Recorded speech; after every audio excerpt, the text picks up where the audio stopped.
محترم صدر، محترم وائس چانسلر صاحب، محترم مہمان، السلام علیکم ورحمۃ اللہ وبرکاتہ۔ انٹرنیشنل لا کا لفظ یا اصطلاح عام طور پر بین الاقوامی کے لفظ سے اردو میں مستعمل ہوا ہے۔ اس کے باوجود میں نے عمداً بین الممالک کا لفظ استعمال کیا۔ اس کی وجہ میں اولاً عرض کر دوں۔ یہ قانون اصل میں سلطنتوں کے آپس کے تعلقات کے متعلق ہوتا ہے، حالت جنگ میں بھی اور حالت امن میں بھی، اور سلطنت کے باشندوں سے اس کو کوئی تعلق نہیں ہوتا، یعنی دو قوموں کے درمیان کے تعلقات سے اس میں بحث نہیں ہوتی، بلکہ دو مملکتوں، دو سلطنتوں کے تعلقات سے بحث ہوتی ہے۔ اس لیے مملکت کی جمع ممالک شاید زیادہ موضوع ہوگا، اور اسی لیے میں اردو میں بین الممالک کی اصطلاح کو پسند کرتا ہوں، بین الاقوامی کو نہیں۔ عربی میں آج کل اس کے لیے بین الملل کا لفظ استعمال ہو رہا ہے، جو اسی غلطی پر مبنی ہے کہ قوموں سے بحث ہوتی ہے، مملکتوں سے نہیں۔ لیکن کبھی کبھی عربی میں بین الدول کا لفظ استعمال ہو رہا ہے، جو میرے نزدیک زیادہ صحیح ہے، دولت مملکت کے معنی میں۔ بہرحال اس مختصر توضیح کے بعد اصل موضوع پر کچھ عرض کرنے کی اجازت چاہتا ہوں۔ اور جس طرح کل کے مضمون کے متعلق میں نے عرض کیا تھا، اصول فقہ وہ ایک ایسی چیز ہے جس پر مسلمان فخر کر سکتے ہیں، اسی طرح آج کا موضوع بھی قانون بین الممالک ایک ایسا علم ہے جو مسلمانوں ہی کا رہین منت ہے، اور مسلمانوں ہی نے سب سے پہلی دفعہ اس کو وجود بخشا ہے۔ یہ ذرا عجیب سا دعویٰ ہے، اس لیے کہ جب اس قانون کا تعلق دو خود مختار سلطنتوں کے باہمی تعلقات سے متعلق ہے، اور خود مختار سلطنتیں آج سے نہیں بلکہ ہزارہا سال سے انسانی سماج میں موجود ہیں، ان میں جنگیں بھی ہوتی رہی ہیں، ان کی آپس میں پرامن تعلقات بھی رہے ہیں، تو پھر یہ کہنا کہ انٹرنیشنل لا مسلمانوں کا رہین منت ہے، مسلمانوں نے اس وجود بخشا ہے، تھوڑی سی توجیہ کا محتاج ہے۔ اصل میں اگر ہم اس علم کے آغاز پر غور کریں تو یہ کہنا پڑتا ہے کہ اس کا آغاز سلطنتوں سے نہیں بلکہ اس سے بھی پہلے ایک زمانوں میں افراد سے ہونا چاہیے۔ ہر فرد اپنی جگہ خود مختار ہوتا ہے، ایک فرد کے تعلقات دوسرے کے ساتھ، یہ اس قانون کے اساس کی ابتدا میں ہونا چاہیے، لیکن ہم اپنی علمی ضرورتوں سے اس کو افراد کے تعلقات سے بحث میں نہیں لاتے ہیں، اور ذرا اور بعد کے زمانے سے شروع کرتے ہیں۔ افراد کے بعد کنبوں اور خاندانوں کا زمانہ آتا ہے۔ ایک کنبے یا ایک خاندان کے تعلقات دوسرے کنبے یا دوسرے خاندان سے ہوں، یہ بھی ایک معنی میں انٹرنیشنل چیز ہی بن جاتی ہے، جبکہ ہر کنبہ اپنی جگہ خود مختار ہو اور دوسرا کنبہ بھی مساوی خود مختاری کا حامل ہو، تو ان کے تعلقات اس کو بھی ہم نظر انداز کر دیتے ہیں اور کہتے ہیں کہ اس کی حیثیت اتنی اہم نہیں ہے جتنی اس علم کے شایان شان ہو۔ اس کے بعد کا زمانہ شروع ہوتا ہے قبیلوں کا۔ ایک قبیلے میں بہت سے خاندان ہوتے ہیں، اور ہم تاریخ میں دیکھتے رہے ہیں کہ قبیلے خود مختار رہتے ہیں۔ مثلا اسلام سے پہلے عرب میں ہر قبیلہ اتنا ہی خود مختار ہوتا تھا جتنا آج کل کی بڑی سے بڑی سلطنتیں ہو سکتی ہیں۔ وہ نہ صرف حالت امن کے تعلقات میں بلکہ حالت جنگ میں بھی خود مختاری برتتا تھا۔ ہر قبیلہ دوسرے قبیلے پر اعلان جنگ کر سکتا تھا، اس سے صلح کر سکتا تھا، اس سے معاہدے کر سکتا تھا، غرض وہ تمام کام انجام دے سکتا تھا پرانے زمانے میں، جو اب ایک مملکت، ایک سلطنت کے امتیازات میں ہم شامل سمجھتے ہیں۔ لیکن کسی نہ کسی وجہ سے ہمارے اہل علم قبائلی دور کو بھی نظر انداز کر دیتے ہیں۔ وہ کہتے ہیں کہ بہت پرانی چیز ہے، اور اس کا آغاز کرتے ہیں مملکت سے، چاہے وہ چھوٹی ہو۔ چنانچہ آپ واقف ہوں گے سب سے پہلے مملکت ایک شہر کی صورت میں وجود میں آتی ہے، سٹی اسٹیٹ۔ غالباً فرنگی مؤلف اس کو سٹی اسٹیٹ سے اس لیے شروع کرتے ہیں کہ ایک زمانے میں یونان میں شہری مملکتیں ہی پائی جاتی تھی، سٹی اسٹیٹس ہی، اور ان میں آپس میں جنگیں بھی ہوتی تھیں، آپس میں پرامن تعلقات بھی رہا کرتے تھے۔ بہرحال جو بھی ہو، اگر اسلام سے بہت پہلے یونان میں سٹی اسٹیٹس کا وجود تھا اور ان کے تعلقات سے مغربی اہل علم انٹرنیشنل لا کی تاریخ میں بحث کرتے ہیں، تو وہ صرف یونان سے مخصوص چیز نہیں ہے بلکہ دنیا کے ہر حصے میں ہمیں نظر آتی ہے۔ حتیٰ کہ عرب میں بھی قبل اسلام سٹی اسٹیٹس کا وجود نظر آتا ہے۔ عرب میں قبیلے بھی تھے اور شہر بھی تھے۔ یہ فرق عرب میں جو اسلام کا گویا کہنا چاہیے کہ ایک ابتدائی ماخذ تھا، وہاں قبیلے خانہ بدوش آبادیوں پر مشتمل تھے۔ ان کے پاس کوئی ایسی بستی نہیں ہوتی تھی جہاں وہ سال کے 12 مہینے رہیں۔ اس کے برخلاف شہر تھے جہاں کے رہنے والے خانہ بدوشی کی زندگی نہیں گزارتے تھے۔ تو عرب میں ہم کو وقت واحد میں شہری مملکتیں بھی ملتی ہیں اور خود مختار قبیلے بھی ملتے ہیں۔ غالباً یونان میں بھی ایک زمانے میں ایسا رہا ہوگا، لیکن جس زمانے کی حالات سے ہمارے مؤلف بحث کرتے ہیں وہاں شہری مملکتیں تھیں، یعنی آبادی بستیوں میں رہتی تھی۔ بہرحال ہمارے علم کا آغاز اس دور سے ہوتا ہے جب انسان فرد سے گزر کر، کنبے اور خاندان سے گزر کر، قبیلے سے بھی گزر کر اس سے زیادہ ایک وسیع تر یونٹ میں یعنی شہری مملکتوں میں بسنے لگا تھا۔ میں یہ عرض کرتا چلوں کہ اگر صرف فرد کا معاملہ ہو فرد کے ساتھ تو وہ بہت کمزور ہوتا ہے۔ چنانچہ ہم اس علم کی تاریخ میں 2 ٹینڈنٹیز دیکھیں گے۔ ایک تو یہ کہ فرد چونکہ تنہا کمزور ہوتا ہے، اس لیے وہ کسی اور فرد کے ساتھ شامل ہو کر اپنے کو ایک حد تک اپنے دشمنوں کے مقابلے محفوظ بنانا چاہتا ہے۔ چنانچہ مرد اور عورت 2 مل کر ایک کنبہ بنتے ہیں تاکہ اپنے فرائض منصبی کی تقسیم بھی کریں، اور تنہا کی جگہ 2 آدمی ہوں تو دشمن کا، چاہے وہ فطرت کا کوئی مظاہرہ ہو یا اپنے ہم جنس انسان ہو یا کوئی جانور ہو وحشی، اس سے مقابلے کی ان میں قوت آتی ہے۔ اس کے بعد جب افراد کو بھی محسوس ہوا کہ مجھ 2 آدمی کو دوسرے 2 آدمی شکست دے سکتے ہیں کیونکہ وہ زیادہ طاقتور ہیں، تو آدمی نے سوچا کہ بہتر ہو کہ ہم بجائے ہر زوج کے یعنی مرد اور عورت کے بڑے کنبے میں رہیں تاکہ دوسرے 2 فرد سے ہم مقابلہ آسانی کے ساتھ کر سکیں۔ اس طرح کنبہ وجود میں آتا ہے۔ لیکن جب یہ دیکھا کہ کنبے بھی بہت کمزور ہیں اور ایک کنبے کا مقابلہ دوسرے کنبے سے اگر ہو تو بعض وقت مقابلہ نہیں کر سکتے ہیں، تو کنبے سے بھی بڑی چیز یعنی قبیلے میں رہنا پسند کیا گیا۔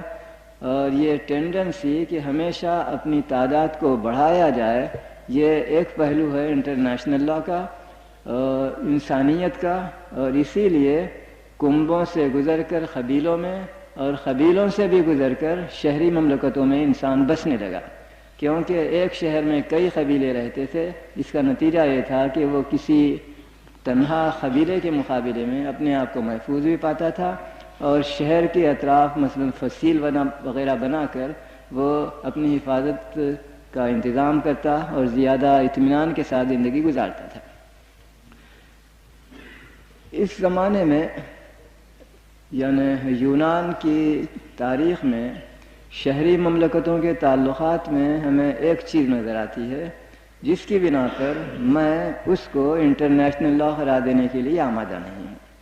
وہ یہ کہ یونان کے باشندے جو سب ایک ہی نسل کے تھے، سب ایک ہی زبان بولتے تھے، سب ایک ہی مذہب رکھتے تھے، لیکن الگ الگ شہروں میں رہتے اور ہر شہر دوسرے سے خود مختار ہوتا اور آپس میں لڑائیاں جنگیں بھی ہوا کرتی تھیں۔ لیکن ان یونانیوں کے زمانے میں، جیسا کہ فرنگی مولوی بیان کرتے ہیں، اگر کوئی معین قواعد تھے اجنبیوں سے برتاؤ کے لیے تو وہ محدود تھے ہم نسل لوگوں یعنی یونانیوں کے متعلق۔ ایک یونانی شہر جو خود مختار مملکت کی صورت رکھتا، دوسرے یونانی شہر کے تعلقات میں چند معین قواعد پر عمل کرتا اور باقی ساری دنیا کے متعلق سوائے ثوابدید کے کوئی چیز نہیں تھی، یعنی کبھی کچھ برتاؤ ہوتا، کبھی کچھ اور کوئی اس سے باس پرس کا حق نہیں رکھتا تھا۔ دوسرے الفاظ میں قانون کی اگر یہ معنی ہے کہ وہ کوئی معین قاعدہ ہو جس پر انسان عادتاً ہمیشہ عمل کرتا ہے، تو یونانی انٹرنیشنل لا میں خامی یہ تھی کہ وہ صرف ایک محدود تعداد کے انسانوں سے متعلق تھا اور باقی ساری دنیا کو وہ وحشی قرار دے کر، باربیرین قرار دے کر ان کو اس قابل نہیں سمجھتا تھا کہ ان کے ساتھ کسی معینہ قاعدے پر عمل کرے۔ یہ معینہ قاعدے جو ہم وطن یعنی ہم نسل لوگوں کے متعلق تھے، وہ بھی آج ہمیں وحشت کے حامل نظر آئیں گے، لیکن بہرحال وہ معینہ قاعدے تھے۔ اسی بنا پر اس کو ہم ایک اساس کے طور پر قبول کرتے ہیں اور کہتے ہیں کہ انٹرنیشنل لا کے آغاز میں قدیم ترین مثالیں ہم کو یونان کی ملتی ہیں، جہاں خود مختار شہری مملکتیں چند معینہ قواعد پر حالت امن اور حالت جنگ میں عمل کرتی تھیں دوسرے مماثل خود مختار شہری مملکتوں کے سلسلے میں۔ اس کے بعد فرنگی مؤلف بیان کرتے ہیں کہ رومی دور آیا۔ رومی دور میں شہری مملکتیں باقی نہیں رہی تھیں، اگرچہ کہ آغاز ہوا تھا شہر روما سے جو ایک ہی خود مختار شہر تھا، لیکن جس دور سے ہمیں بحث ہے رومن ایمپائر، اس وقت وہ ایک بڑی سلطنت بن چکی تھی جو یورپ کے علاوہ جلدی ہی شمالی افریقہ اور ایشیا کے کچھ حصوں پر پھیل گئی تھی۔ اس وقت جنگ بھی ہوتی رہی اور پرامن تعلقات بھی ہوتے رہے۔ اس دور کو بھی میں انٹرنیشنل لا کے لیے موضوع نہیں سمجھتا۔ اس کی وجہ یہ ہے کہ فرنگی مؤلفوں کے بیان کے مطابق رومی سلطنت اگر جنگ یا امن کے زمانے میں معین قواعد پر عمل کرتی تو ساری دنیا کے متعلق ایسا نہیں تھا، بلکہ ان سلطنتوں کے ساتھ جس کے اس کے ساتھ معاہدے رہے ہوں۔ ایک سلطنت سے ہمارے تعلقات پیدا ہوئے، دوستانہ اور معاہدہ ہوا، پھر بعد میں کسی وجہ سے جنگ چھڑی تو وہ اس قابل سمجھا جاتا تھا کہ اس کے ساتھ معینہ قواعد پر عمل کیا جائے اور باقی دنیا کے لیے کوئی قاعدہ نہیں تھا، وہاں صرف ثوابدید پر عمل ہوتا تھا۔ یہ معینہ قواعد ایک مثال سے شاید آپ کو سمجھ میں آئیں گے کہ کس طرح ہوتا تھا۔ ابتدائی زمانے میں جنگ سے پہلے اعلان جنگ کی ضرورت سمجھی جاتی تھی، اور اعلان جنگ کا طریقہ یہ تھا، اس زمانے میں آج کل کی طرح کی ہوائی جہاز اور موٹر کار وغیرہ تھے نہیں، تو فوج روانہ ہوتی، دشمن کی سرحد پر پہنچتی اور ایک پادری یا ایک مذہبی پجاری ایک نیزہ دشمن کی سرزمین میں پھینکتا اور یہ اعلان جنگ سمجھا جاتا اور اس کے بعد جنگ شروع ہو جاتی۔ بعد کے زمانے میں جب رومن امپائر بہت وسیع ہو گئی اور دشمن کی سرحد تک پہنچنے کے لیے دنوں اور ہفتوں سفر کی ضرورت ہونے لگی، تو ان پادریوں یا پجاریوں کو شہر روما سے وہاں تک جانے میں زحمت محسوس ہونے لگی۔ اس کا انہوں نے ایک حل سوچ لیا۔ شہر روما کے سرکاری خزانے میں مختلف ملکوں کی مٹیاں تھیلوں میں بھر کر رکھ لی گئیں، اور اعلان جنگ کی ضرورت ہوتی تو اس خاص شہر کا تھیلا نکالا جاتا اور پادری صاحب نہایت ہی متانت کے ساتھ اس میں اپنا نیزہ گاڑ دیا کرتے تھے اور یہ اعلان جنگ ہو جاتا تھا۔ برس قسم قسم کی چیزیں انسانی تاریخ میں ملتی ہیں، لیکن میرے موضوع کے سلسلے میں عرض کرنا یہ ہے کہ رومن پیریڈ کو بھی ہم انٹرنیشنل لا کے لیے موضوع قرار نہیں دیتے، کیونکہ ان کا قانون اگرچہ جنگ اور امن کے تعلقات کے متعلق تھا، لیکن وہ اسے ساری دنیا پر برتتے نہیں تھے بلکہ چند معین مملکتوں کے متعلق۔ اس سلسلے میں انگلستان کا مشہور مؤلف انٹرنیشنل لا کے سلسلے میں اوپن ہائم گزرا ہے، اس کی ایک بہت ہی ضخیم کتاب انٹرنیشنل لا کی ہے۔ اس کے شروع میں کچھ تاریخی بحث بھی ہے، اور وہ ایک جگہ لکھتا ہے کہ رومن پیریڈ میں غیر ممالک کے ذکر کی دیر از نو نیڈ اینڈ نو روم، یعنی اس بحث کی ضرورت بھی نہیں ہے، گنجائش بھی نہیں ہے، اور وہ اپنے آپ کو مبنی کرتا ہے اس رومی نظریے پر، یعنی اس ادعا پر کہ دنیا رومیوں کا کرہ ہے، عرف رومانوس، دنیا رومیوں کی چیز ہے، تو کوئی اپنے گھر کے اندر انٹرنیشنل لا کا استعمال نہیں کر سکتا۔ لہذا وہ کہتے ہیں کہ رومن پیریڈ میں حقیقی معنوں میں انٹرنیشنل لا دیگر ممالک کے تعلقات کے سلسلے میں اس کا سوال پیدا ہی نہیں ہوتا، سب ہمارے ہی ماتحت لوگ ہیں، چاہے وہ ہماری اطاعت نہ کرتے ہوں لیکن ہیں وہ ہمارے ہی ماتحت۔ اس کے بعد یکایک 1000 سال کی جست لگا کر یورپی مؤلف بیان کرتے ہیں کہ انٹرنیشنل لا شروع ہوتا ہے مثلاً 14ویں 15ویں صدی عیسوی میں یورپ میں، اور اس دوران میں گزرا ہے اسلامی دور، اس کا کوئی ذکر وہاں نہیں آتا۔ تو نتیجہ یہ ہے کہ ماڈرن انٹرنیشنل لا، جس کو ہم وکٹوریا اور اسی طرح کے مؤلفوں سے شروع کرتے ہیں، اس کو بھی میں انٹرنیشنل لا کہنے کے لیے تیار نہیں ہوں سن 1856 تک۔ اس کی وجہ یہ ہے کہ 1856 تک ان یورپی مؤلفوں کے نزدیک معینہ قاعدوں پر اگر عمل کیا جانا چاہیے تو عیسائی سلطنتوں کے آپس کے تعلقات میں، غیر عیسائی سلطنتوں کے لیے ان قواعد پر عمل کرنے کی کوئی ضرورت نہیں۔ نتیجہ یہ ہے کہ 1856 میں پہلی مرتبہ مجبوراً یورپی عیسائی سلطنتوں نے اعتراف کیا کہ اس قاعدے کا اطلاق ایک غیر عیسائی سلطنت یعنی ترکی کے ساتھ ہوگا۔ اس کے بعد تقریباً 60-70 سال کا پھر وقفہ پڑا، اور دوسری سلطنت جس کو یورپین کمیٹی نے انٹرنیشنل لا کے قواعد کے اطلاق کا اہل سمجھا، وہ جاپان تھا، جب اس نے روس کو شکست دی 1905 کی جنگ میں۔ پھر اس کے بعد پہلی جنگ عظیم شروع ہوتی ہے، اس وقت تک کچھ اور سلطنتوں کو بھی اس کا اہل سمجھا گیا۔ پھر لیگ آف نیشن قائم ہوئی تو پہلی جنگ عظیم کے بعد، جس میں کچھ شرطیں تھیں، ان شرطوں کے پورے کرنے پر کسی سلطنت کو رکن بنایا جاتا تھا، اور اب دوسری جنگ عظیم کے بعد یونائٹڈ نیشن کا قیام عمل میں آیا ہے۔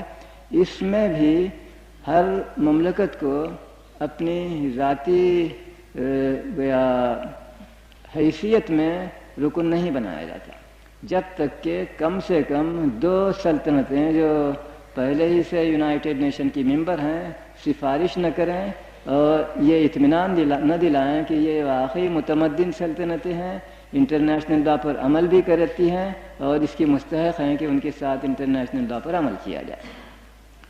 ان حالات میں مجھے اپنے ابتدائی ریمارک پر رجوع کرنا ہے کہ انٹرنیشنل لا اس معنی میں کہ وہ واقعی ساری دنیا پر اس کا اطلاق ہوتا ہو، چند معین انسانوں کے متعلق نہیں، اس کا آغاز مسلمانوں سے ہوا، اور شاید اب بھی مسلمانوں ہی کے ہاں وہ قانون ہے، کسی اور کے پاس تاحال نہیں آیا ہے۔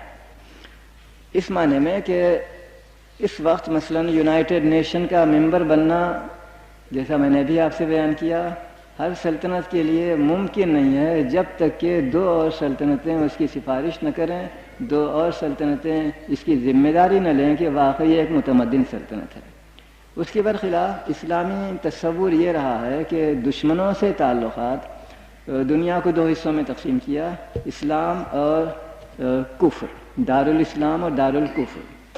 دارالکفر کا مطلب یہ ہے کہ غیر اسلامی ممالک، ان میں یہ فرق نہیں تھا کہ کون متمدن ہے اور کون وحشی، اس میں یہ فرق نہیں تھا کہ وہ ہمارے معیار کے قواعد پر عمل کرتا ہے یا نہیں کرتا ہے، حتیٰ کہ جیسا کہ ہم دیکھیں گے بعد میں شاید، اگر دشمن ہمارے ساتھ خلاف انسانیت برتاؤ بھی کرے تو ہم اس کے ساتھ اپنے قواعد پر عمل کریں گے، انسانیت کا برتاؤ کریں گے اور اس کے ساتھ مماثل برتاؤ نہیں کریں گے۔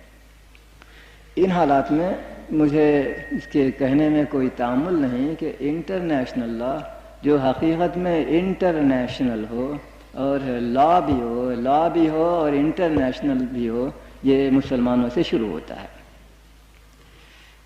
اس کا آغاز کس طرح ہوا اور چیزوں کی طرح سے یہ بھی رسول اکرم کی سیرت پر مبنی ہے، کیونکہ جب مکہ معظمہ میں اسلام شروع ہوا تو ابتداً اس میں ایک عملی دشواری تھی کہ مسلمانوں کے پاس کوئی علیحدہ مملکت نہیں تھی، وہ شہر مکہ ہی میں رہتے تھے، اور ہم اس کے متعلق کہہ سکتے ہیں کہ ایک مملکت کے اندر ایک مملکت، اسٹیٹ ان اسٹیٹ کی حیثیت رکھتے تھے، یعنی مسلمانوں کی آبادی شہر مکہ میں تو تھی لیکن شہر مکہ کے پرانے نظام کے تحت نہیں تھی، یعنی شہر مکہ کا جو حاکم تھا اس کی وہ اطاعت نہیں کرتے تھے، شہر مکہ کے جو قوانین تھے اس کی وہ اطاعت نہیں کرتے تھے، اور اپنی ہر ضرورت کے لیے اپنے سردار یعنی رسول اکرم صلی اللہ علیہ وسلم سے رجوع ہوتے، اور ان کا اپنا علیحدہ قانون تھا اور ان کی اپنی علیحدہ تنظیم تھی۔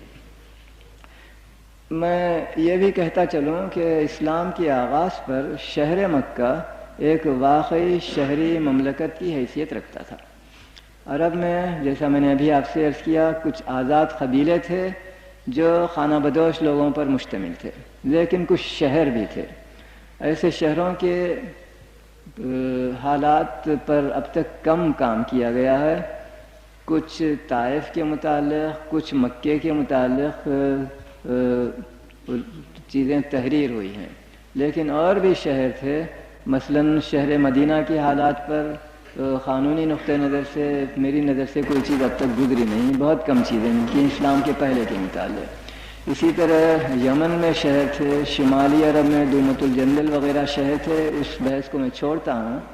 شہر مکہ میں جب اسلام کا آغاز ہوا تو مسلمانوں کی حیثیت ایک مملکت در مملکت کی تھی، لیکن جب ہجرت کر کے مدینہ پہنچے تو وہاں چند ہی ہفتوں کے اندر مسلمانوں نے ایک مملکت قائم کر دی جس کا دستور بھی ہم تک پہنچا ہے، اور جو ایک مثال ہے اس امر کی کہ مملکت کس طرح قائم ہوتی ہے، اور پرانی سلطنتوں کے متعلق میں بالکل معلوم نہیں کہ وہاں مملکت کس طرح قائم ہوئی۔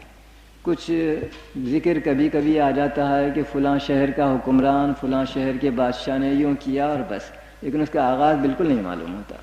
شہر مدینہ کے متعلق ہمیں معین طور سے تفصیل سے معلوم ہوتا ہے کہ جب رسول اللہ وہاں پہنچے تو دیکھا کہ اس شہر میں قبیلے بستے ہیں جن میں آپس میں لڑائی بھاڑائی کا سلسلہ تقریباً 120 سال سے جاری ہے، اور کوئی مرکزیت اور کوئی تنظیم اور کوئی بادشاہت وہاں بالکل نہیں پائی جاتی۔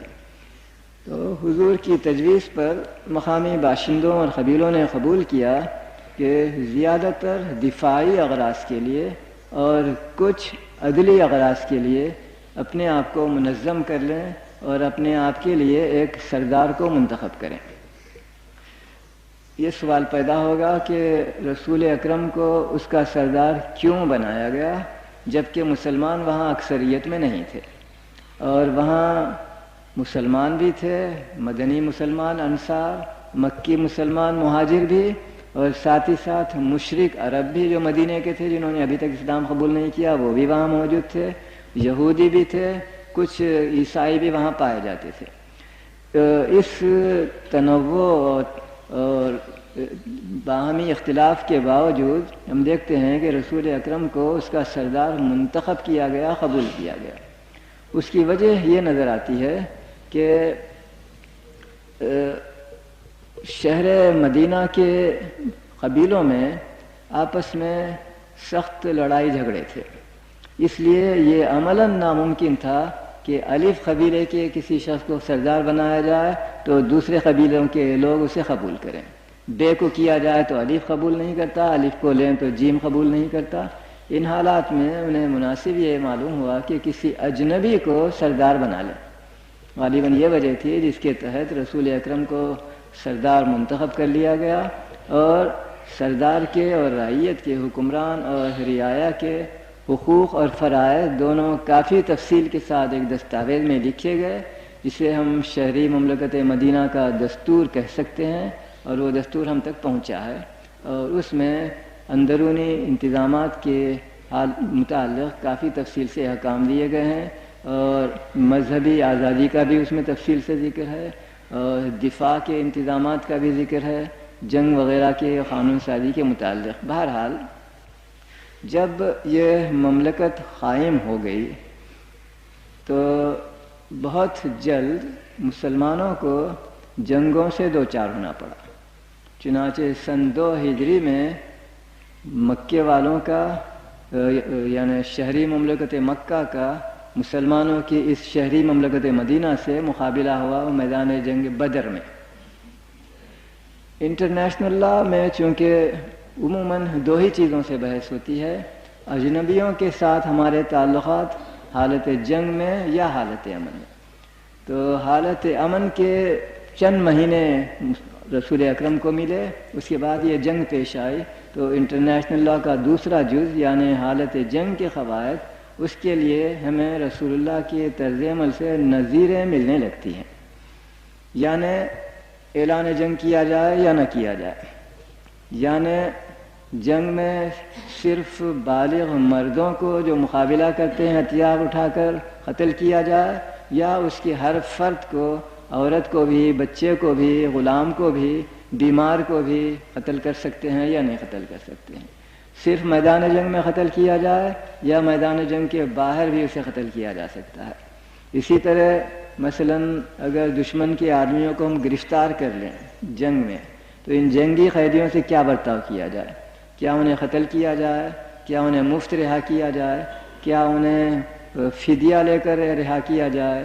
کیا انہیں تبادلہ اسیراں کے طور پر ہمارا جو قیدی اس کے پاس ہے اس کے معاوضے میں اس کے قیدی کو جو ہمارے پاس ہے رہا کریں وغیرہ؟ اس طرح کے 20 تفصیلیں جو قانون جنگ سے متعلق ہیں، اس کے لیے رسول اکرم کا طرز عمل مسلمانوں کے لیے نظیر بنتا گیا، کبھی تو قولی حدیث کے ذریعے سے اور کبھی فعلی حدیث کے ذریعے سے۔ بہرحال دونوں ذریعوں سے اسلامی قانون بنتا گیا، اور انٹرنیشنل لا کا اسلامی تصور وجود میں آ گیا، اور اسی میں ہم دیکھتے ہیں کہ وہاں اس کا کوئی امتیاز نہیں تھا کہ غیر مسلم اجنبی کس مذہب کا ہے، یہودی ہے، بت پرست ہے، لامذہب ہے، اس کا کوئی امتیاز نہیں ہوتا تھا، سب کے ساتھ معینہ قواعد تھے۔ مثلا اعلان جنگ کی ضرورت ہے تو یہ اعلان جنگ اس سلطنت کے ساتھ بھی کیا جاتا تھا جس کا کوئی مذہب ہے، اس سلطنت کے ساتھ بھی کیا جاتا تھا جو بت پرست ہے، اس سلطنت کے ساتھ بھی کیا جاتا تھا جو کسی چیز کے قائل نہیں ہے وغیرہ۔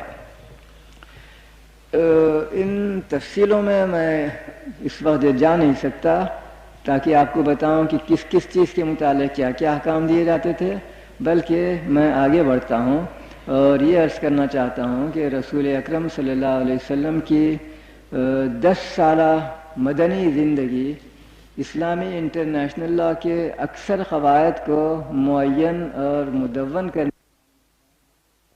حسب معمول کچھ قرآن کی طرف دیکھتے، قرآنی احکام کا ذکر کرتے، ورنہ فوراً رسول اکرم کے طرز عمل کو بحث میں لاتے اور کہتے کہ فلاں موقع پر رسول اللہ نے یوں کیا تھا، لہذا وہ اسلامی قانون ہے۔ اسلامی انٹرنیشنل لا بنتا ہے رسول اکرم صلی اللہ علیہ وسلم کی مدنی زندگی کے ذریعے سے.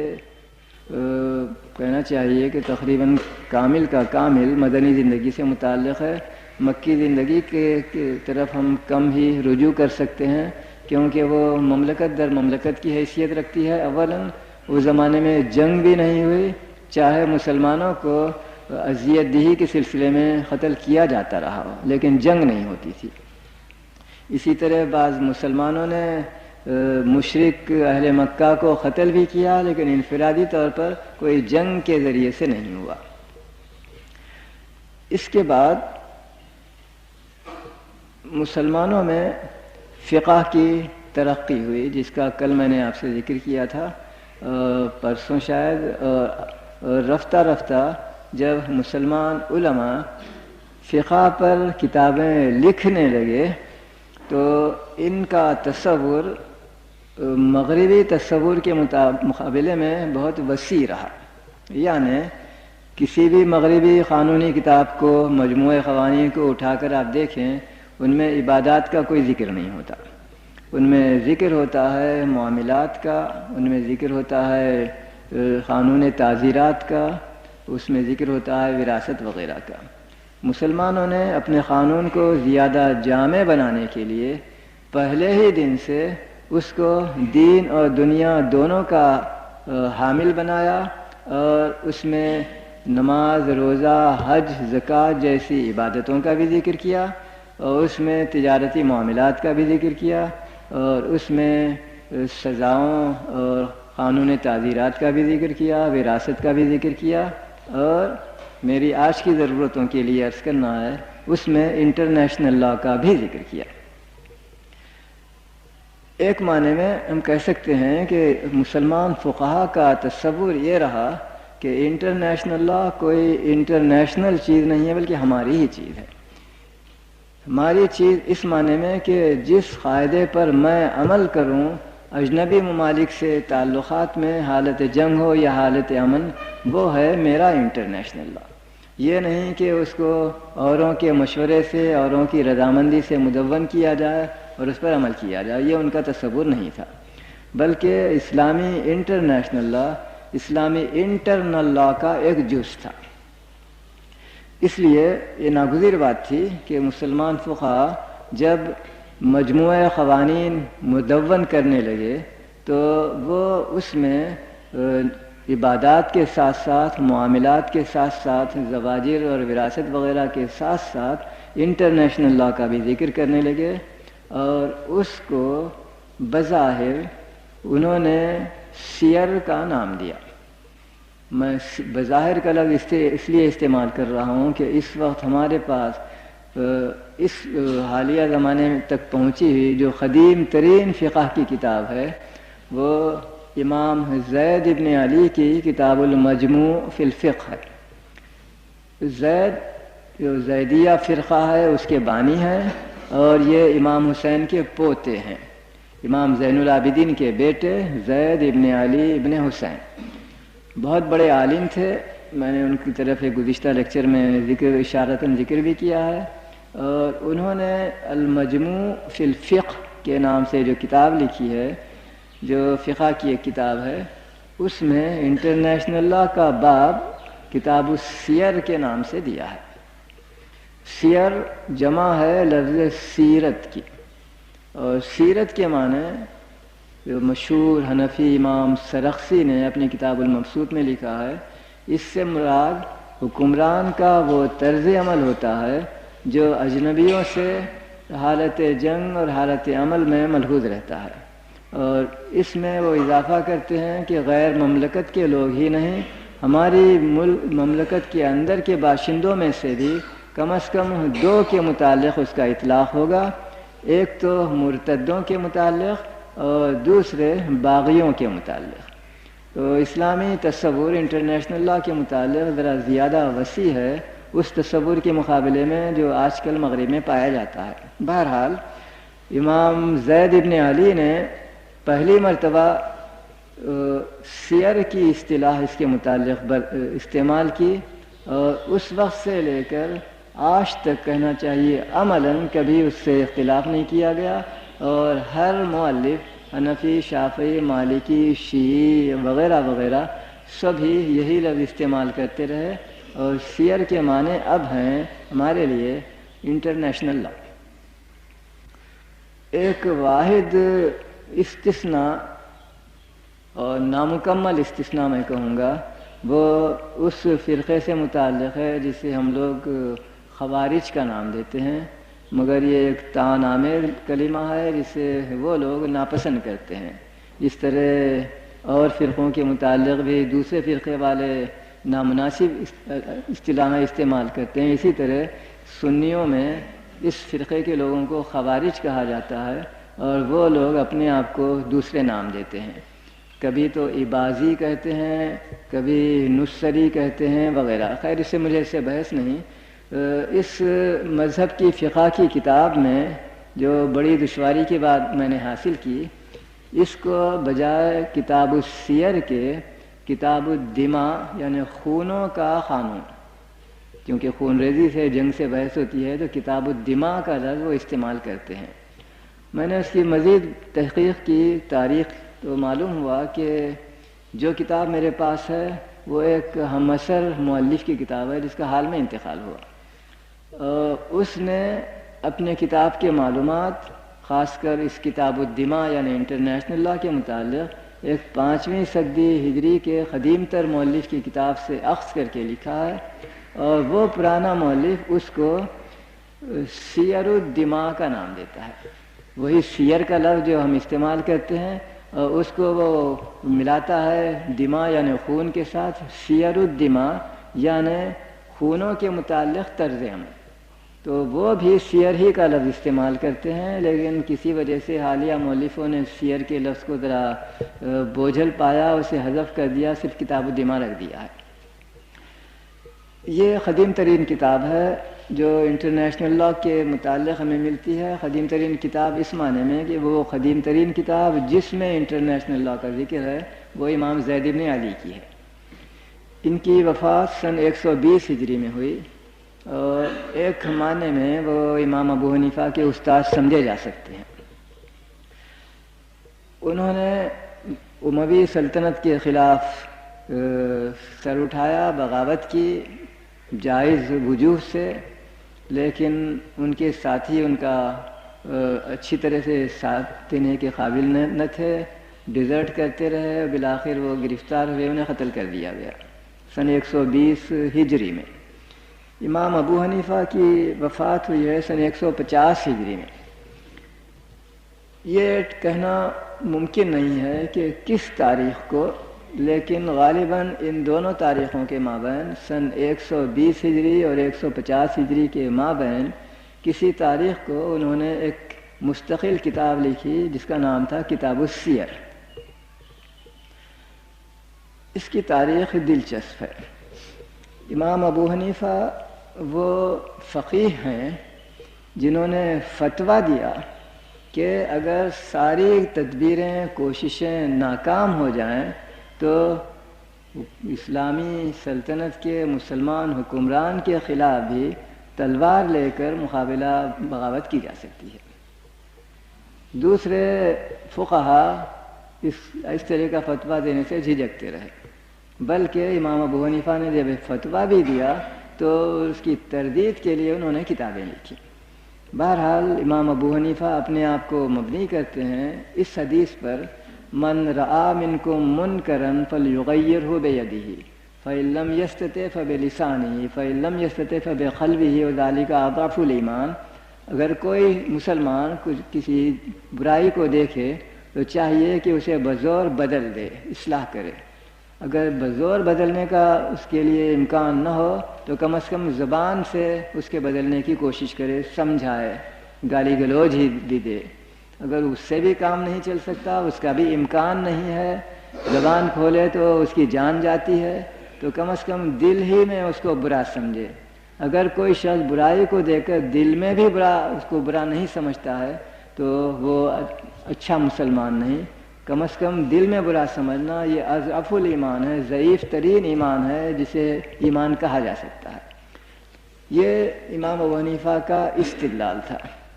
دوسرے ائمہ جو اس کے خلاف رائے رکھتے تھے اور کہتے تھے کہ بغاوت نہیں کی جانی چاہیے، ان کا استدلال ایک دوسری حدیث تھی۔ وہ حدیث یہ تھی کہ اگر حکمران تمہارے ساتھ عدل کرتا ہے تو خدا کا شکر ادا کرو، اور اگر تم پر ظلم کرتا ہے تو صبر کرو۔ تو ایک معنی میں دو متضاد حدیثیں ملتی ہیں، اگرچہ کہ ان میں تضاد نہیں ہے، ہر ایک کا کانٹیکسٹ جدا جدا ہے۔ امام ابو حنیفہ بھی یہ نہیں کہتے کہ ہر وقت ہر چھوٹی سی بات پر حکومت کے خلاف بغاوت کرو، وہ شرط لگاتے ہیں اگر ساری کوششیں پرامن وسائل کی ہم اختیار کر چکے اور وہ ناکام ہو گئیں تو پھر اس وقت یہ جائز ہے، واجب ہے وہ بھی نہیں کہتے، جائز ہے کہ حکمران کے خلاف ہتھیار اٹھائے جائیں۔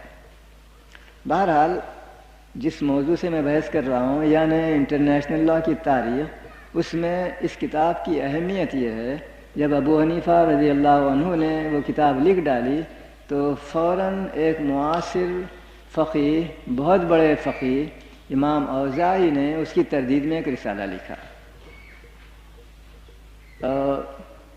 بدقسمتی سے ہمارے پاس اس وقت نہ امام ابو حنیفہ کی کتاب موجود ہے نہ امام اوزاعی کی، بجز اقتباسات کے جو امام شافعی نے اپنی کتاب الام میں درج کی ہیں۔ اس سے نظر آتا ہے کہ کن چیزوں کے متعلق امام ابو حنیفہ کی کس رائے سے امام اوزاعی نے اختلاف کیا تھا۔ جب امام اوزاعی نے، جو دمشق کے فقیہ تھے، امام ابو حنیفہ کی کتاب پر جو کوفہ یعنی عراق کے فقیہ تھے، ایک رسالہ لکھا، تو امام ابو حنیفہ نے مناسب نہیں سمجھا کہ خود اس کا جواب دیں۔ ان کے شاگرد امام ابو یوسف نے اس کتاب کا جواب خود لکھا۔ یہ کتاب بھی ہمارے پاس اب محفوظ نہیں ہے، لیکن امام شافعی کی کتاب الام میں جو اقتباسات ہیں اس میں اس کا بھی ذکر آتا ہے۔ چنانچہ ان اقتباسات کی مدد سے ایک کتاب ہی شائع کر دی گئی ہے جو حیدرآباد دکن میں مجلس احیاء المعارف کی طرف سے شائع ہوئی۔ اس میں نظر یہ آتا ہے کہ امام ابو حنیفہ نے یوں کہا، امام اوزاعی نے یوں جواب دیا، امام ابو یوسف نے یوں اس کا جواب دیا، اور آخر میں امام شافعی کہتے ہیں کہ میری رائے میں یہ یوں ہے۔ تو امام شافعی کی اس اسٹڈی کی وجہ سے ایک بڑا نادر ذخیرہ ان مفقود شدہ کتابوں کا ہمارے پاس محفوظ ہو گیا ہے، اگرچہ کہ وہ کتابیں کامل طور پر ہم تک نہیں پہنچی ہیں، لیکن طویل اقتباسات جن سے کوئی 150-200 صفحے کا رسالہ شائع ہو سکا ہے وہ ہمیں مل گیا ہے۔ اس سلسلے میں ابن حجر نے اپنی اس کتاب میں جس کا نام ہے تأسیس التوالی فی معالی ابن ادریس الشافعی، کچھ اس طرح کا نام ہے، یعنی امام شافعی کی سوانح عمری، اس میں انہوں نے ایک جگہ لکھا ہے کہ سیر پر سب سے پہلے ابو حنیفہ نے ایک کتاب لکھی جس کا جواب اوزاعی نے دیا، اس کا جواب الجواب ابو یوسف نے لکھا، پھر اس پر تبصرہ امام شافعی نے کیا جو کتاب الام میں امام شافعی کی تالیف میں آج موجود ہے۔ یہ سرگزشت تھی انٹرنیشنل لاء کے تالیفوں کے آغاز کی، اور جیسا کہ ابن حجر نے بیان کیا ہے، اولاً امام ابو حنیفہ نے ایک کتاب لکھی، وہ اس معنی میں صحیح ہے کہ سب سے پہلے تو اس کا ذکر آتا ہے امام زید بن علی کی کتاب المجموع میں، لیکن وہ مستقل کتاب نہیں ہے بلکہ ایک باب ہے۔ انٹرنیشنل لاء کا باب ان کے مجموعہ قوانین کی فقہ کی کتاب میں ملتا ہے، لیکن مستقل کتاب کی صورت میں سب سے پہلے امام ابو حنیفہ نے اس پر ایک کتاب لکھی، اور یقیناً اپنی عادت کے مطابق وہ اس کا درس بھی دیتے رہے اپنے شاگردوں کو۔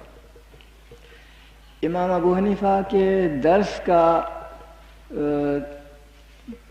طریقہ یہ معلوم ہوتا ہے کہ وہ اپنے خیالات بیان کرتے، پھر اپنے شاگردوں سے بحث بھی کرتے، تمہاری کیا رائے ہے، تمہاری کیا رائے ہے۔ اس بحث کی وجہ سے مختلف پہلو واضح تر ہوتے جاتے، یا شاگرد سوال کرتے آپ نے یہ تو بیان کیا ہے لیکن اس پہلو کا کوئی ذکر نہیں آیا آپ کے لیکچر میں یا آپ کی کتاب میں۔ نتیجہ یہ تھا کہ امام ابو حنیفہ کے لیکچروں کے نوٹس کی مدد سے اسی موضوع پر ایک وسیع تر اور جامع تر کتاب بن سکتی تھی۔ غالباً ایسا ہوا بھی۔ امام ابو حنیفہ کی کتاب ہم تک پہنچی نہیں ہے، لیکن میرا اندازہ ہے کہ بہت سے بہت وہ 20-25 صفحوں کا رسالہ ہوگا۔ لیکن ان کے شاگردوں میں سے امام محمد اور امام ظفر اور امام ابراہیم الفزاری، ان تینوں کی کتابیں ہم تک پہنچی ہیں، کم از کم 2 کی، امام محمد شیبانی اور امام فزاری کی، وہ سینکڑوں صفحوں پر مشتمل ہے۔ تو ممکن ہے میرا گمان صحیح نہ ہو، بہرحال میرا خیال ہے کہ امام ابو حنیفہ جب اپنی کتاب کا درس دیتے رہے تو اس درس کے نوٹس ان کے شاگرد کتابی صورت میں مدون کرتے رہے اور پھر بعد میں وہ ان شاگردوں کی طرف منسوب ہو گئے۔ ان میں سے امام ابراہیم الفزاری کی کتاب اب تک ایک مخطوطے کی صورت میں مراکش میں ملتی ہے، شائع نہیں ہوئی ہے۔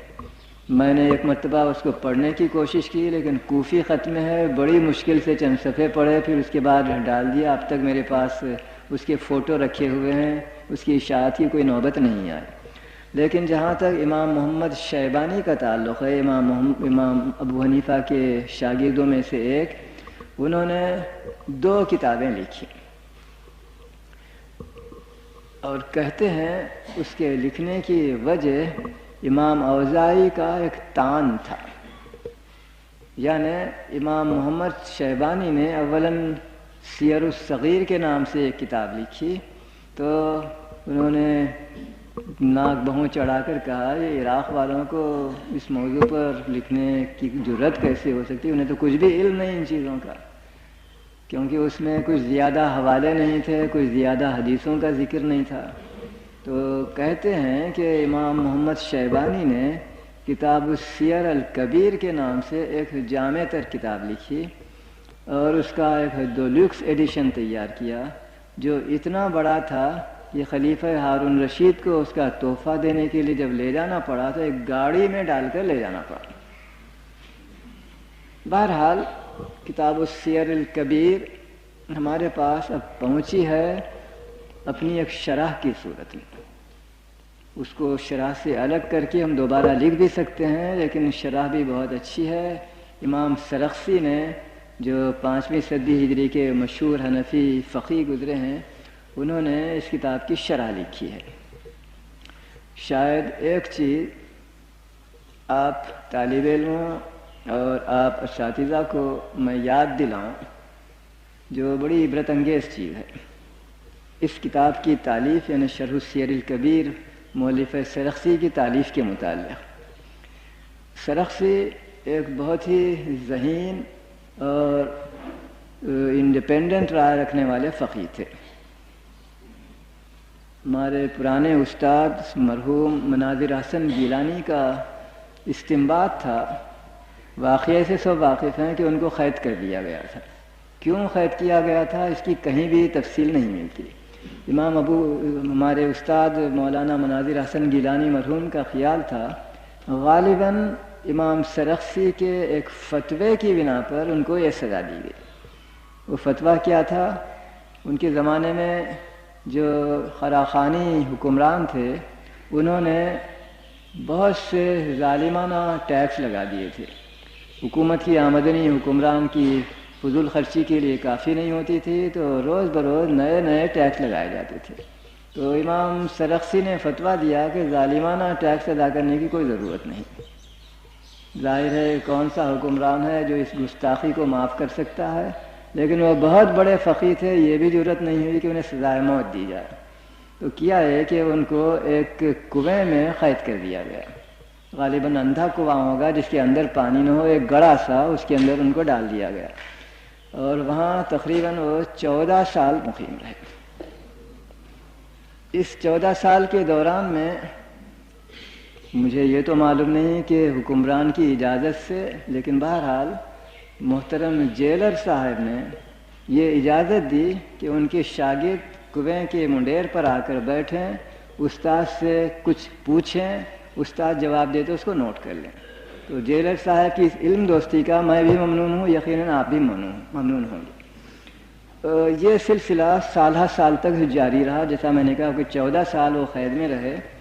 اس 14 سال کے عرصے میں اندر سے بآواز بلند ڈکٹیٹ کرانے کے ذریعے سے امام سرخسی نے جو کتابیں لکھی ہیں ان کی فہرست بھی سن کر ہمیں حیرت زدہ ہو جانا پڑتا ہے۔ غالباً آپ واقف ہوں گے کتاب المبسوط سے، جو 30 جلدوں میں چھپی ہے۔ یہ اندر سے ڈکٹیٹ کیا گیا۔ شرح السیر الکبیر 4 جلدوں کی ضخیم کتاب ہے، وہ بھی اسی قید خانے سے ڈکٹیٹ کرائی ہوئی چیز ہے۔ اسی طرح شرح الفلاں فلاں فلاں کوئی درجن بھر کتابیں ہیں جو اس قید کے زمانے کی تالیف ہیں۔ خدا نے ہمیں آزادی نصیب کی ہے، ہمیں چاہیے کہ اس آزادی سے فائدہ اٹھائیں اور سبق لیں اس عالم سے جو قید خانے کے اندر بھی، جہاں ایک بھی کتاب اس کے پاس نہیں تھی، اس نے اپنا علمی کام جاری رکھا اور علم کی وہ خدمت کی ہے کہ بڑے سے بڑے عالم بھی اگر اس کا عشر اشیر بھی کریں تو فخر کریں۔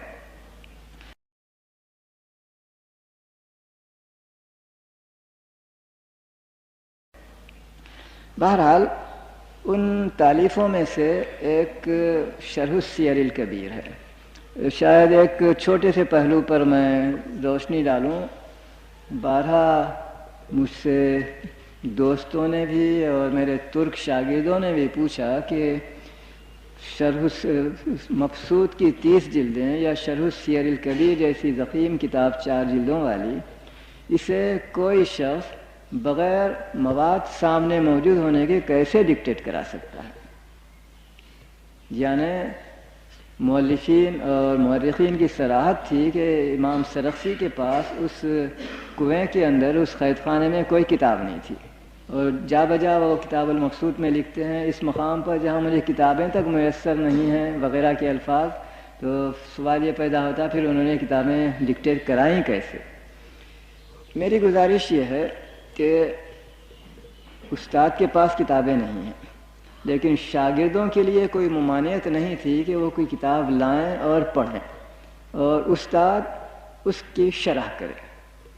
چنانچہ کتاب المبسوط جو 30 جلدوں میں لکھی گئی ہے، وہ اصل میں شرح ہے ایک کتاب الکافی کی۔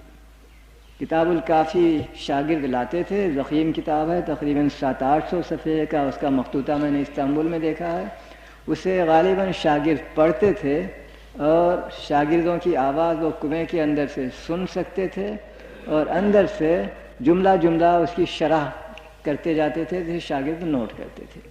اگر میری آواز استاد تک پہنچ سکتی ہے تو استاد کی آواز یقیناً مجھ تک پہنچنی چاہیے، مسافت دونوں سمتوں میں ایک ہی رہتی ہے۔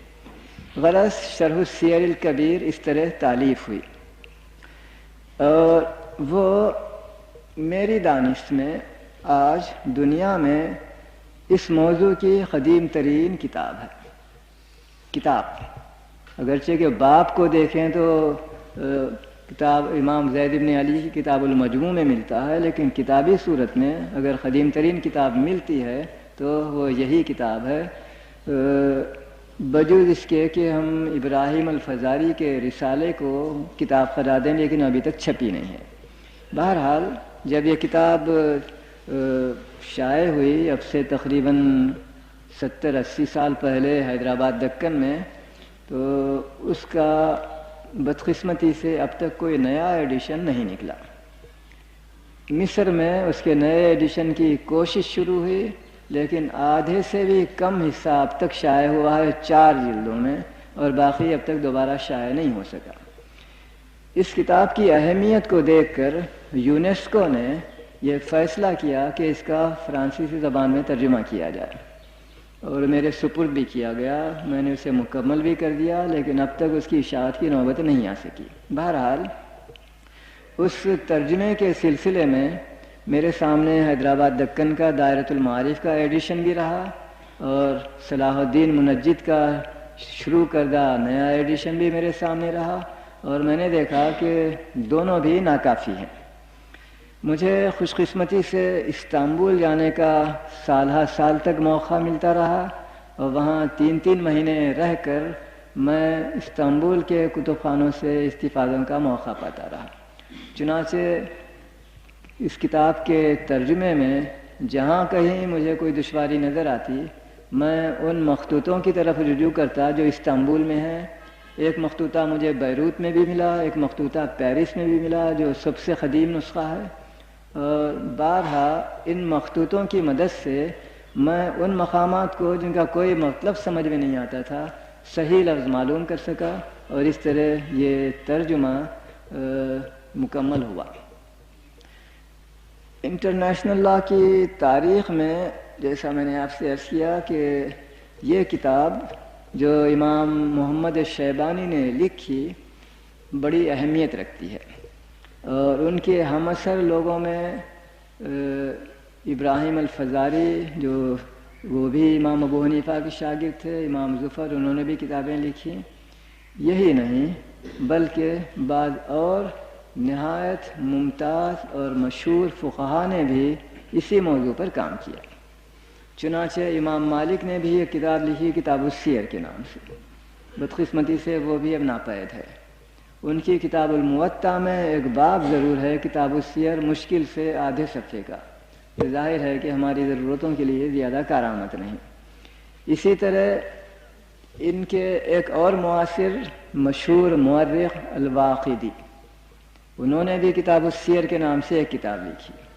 بظاہر وہ بھی اب ناپید ہے، لیکن امام شافعی کی کتاب الام میں سیر الواقدی کے نام سے ایک بہت طویل اقتباس ہے، تقریباً 50-60 بڑی تختی کے صفحوں کا. یہ ابتدائی کتابیں تھیں اس موضوع پر، اور آخری کتابیں بھی یہی ہیں. یعنی ایک خاص زمانے میں کسی خاص ضرورت سے مستقل کتابیں لکھی جانے لگیں اس موضوع پر، پھر اس کے بعد اس کی شاید ضرورت نہ رہی، ایک اس کا سلسلہ بند ہو گیا. لیکن اس علم سے مسلمانوں کی دلچسپی برقرار رہی اس معنی میں کہ فقہ کی جتنی کتابیں لکھی گئیں ابتدا سے لے کر آج تک، چاہے کسی بھی مذہب کی ہوں، حنفی، شافعی، مالکی، حنبلی یا شیعی یا فاطمی، ان سارے مؤلفوں کی کتابوں میں کتاب السیر کا باب ضرور ملتا ہے.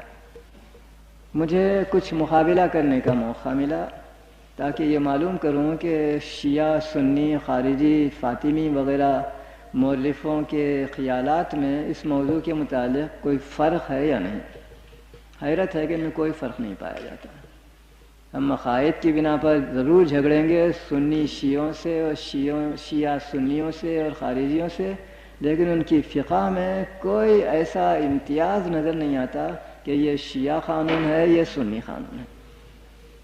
دونوں یہ سبھی اپنے آپ کو مبنی کرتے ہیں اولاً قرآن پر، ثانیاً رسول اللہ کی سیرت پر. ظاہر ہے کہ وہاں کیا فرق ہوگا، تاریخی واقعات ہیں، چاہے ایک کا راوی فلاں اور دوسرے مذہب کا راوی فلاں دوسرا صحابی ہو، لیکن جس چیز کا ذکر ہوگا اس چیز میں فرق پیدا نہیں ہو سکتا. چنانچہ ہم گزشتہ 1300 سال سے جو فقہ کی کتابیں چار دانگے عالم میں لکھی جاتی رہیں اور مختلف مذہبوں کے مؤلفوں کی قلم سے نکلی ہوئی ہیں، ان میں ہر جگہ کتاب السیر کو پاتے ہیں.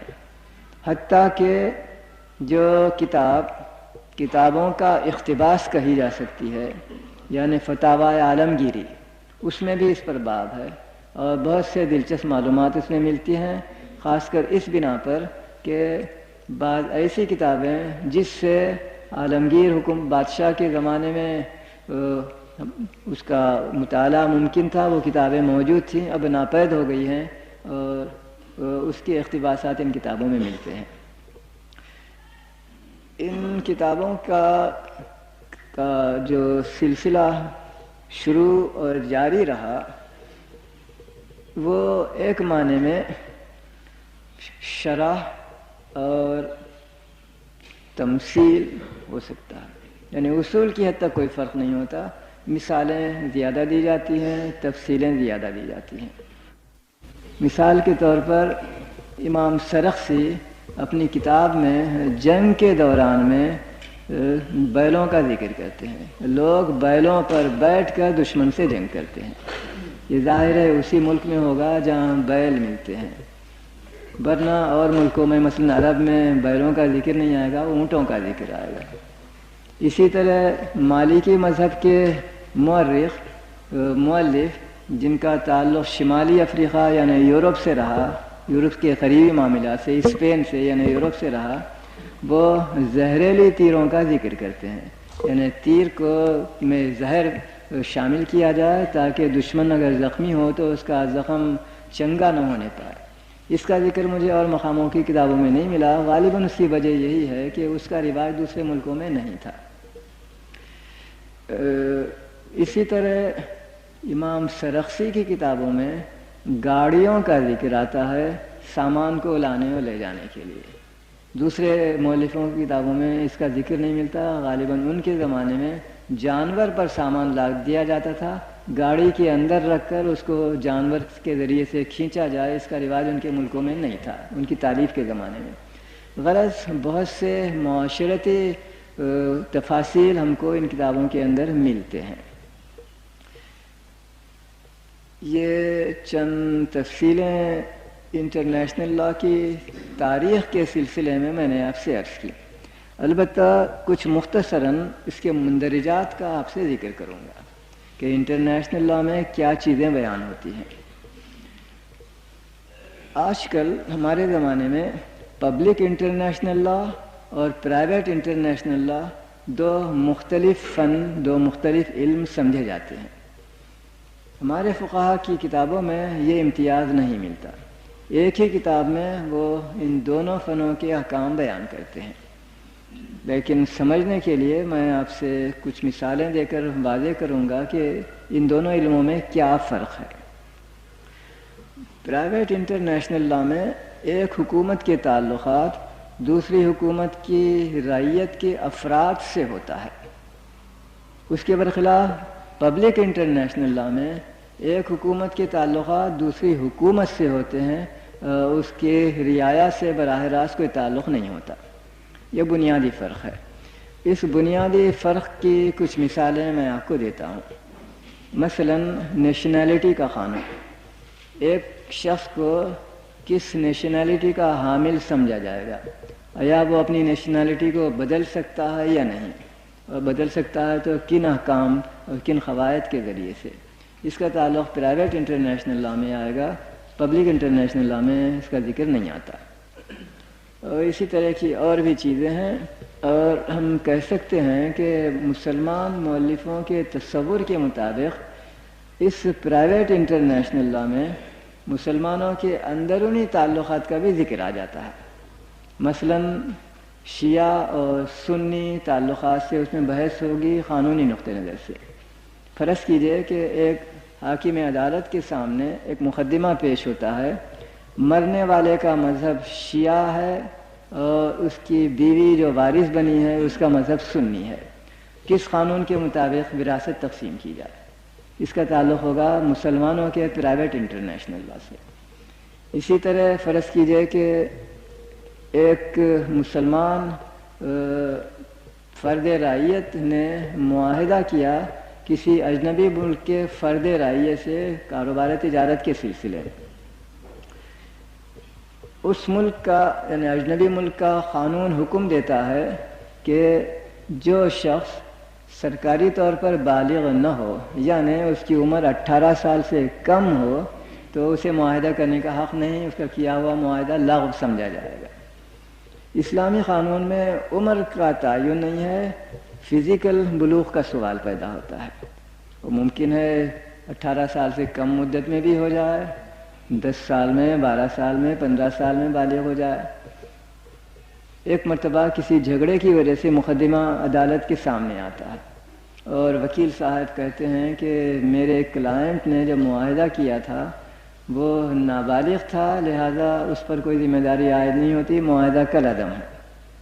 تو اس قسم کے جو مسائل ہوتے ہیں ان کا تعلق پرائیویٹ انٹرنیشنل لا سے ہوتا ہے، اور اس کے قواعد مقرر ہیں کہ مدعا علیہ کے قانون کے مطابق عمل کیا جائے گا، مدعی کے قانون کے لحاظ سے نہیں کیا جاتا، وغیرہ وغیرہ۔ اس کے برخلاف پرائیویٹ انٹرنیشنل لا میں بحث ہوتی ہے 3 چیزوں سے، اصل میں دو ہی چیزیں ہیں، لیکن ضرورت کے لیے اس کو تین میں بانٹ دیا جاتا ہے۔ قانون امن، لا آف پیس، قانون جنگ، لا آف وار، اور قانون ناطرفداری یا غیر جانبداری، law of neutrality. Law of neutrality کا مقصد یہ ہوتا ہے کہ کسی جنگ میں ہماری حکومت مثلاً ناطرفدار ہے تو اس کے تعلقات دونوں فریقین جنگ کے ساتھ کس طرح ہوں گے، یا فریق جنگ کا تعلقات اپنے دشمن سے نہیں بلکہ ان ملکوں سے جو جنگ میں شریک نہیں ہیں کس طرح ہوں گے۔ تو اس کی کچھ تفصیلیں اس باب میں ملتی ہیں۔ قانون امن میں زیادہ تر 3-4 چیزوں سے بحث ہوتی ہے۔ پہلا سوال ساورینٹی کے متعلق ہوتا ہے، یعنی کس مملکت کو ہم خود مختار سمجھیں۔ اس میں علاوہ واقعتاً خود مختار سلطنتوں کے باغیوں کو بھی شامل کر لیا جاتا ہے ماڈرن انٹرنیشنل لاء کی کتابوں میں، مگر اس وقت جب ان کی بغاوت ترقی کر کے ایک حد تک مستحکم ہو جائے اور وہ کسی علاقے پر حکمران بن جائیں، چاہے پورے ملک پر ان کا قبضہ نہ ہوا ہو لیکن بہرحال ان کے قبضے میں بھی کچھ علاقہ ہو اور وہ وہاں خود مختارانہ طور سے اپنی حکمرانی کرتے ہیں۔ اسی طرح اس میں ساورینٹی کی تفاصیل ہوتی ہیں کہ کن کن چیزوں میں ساورینٹی کی ضرورت ہے۔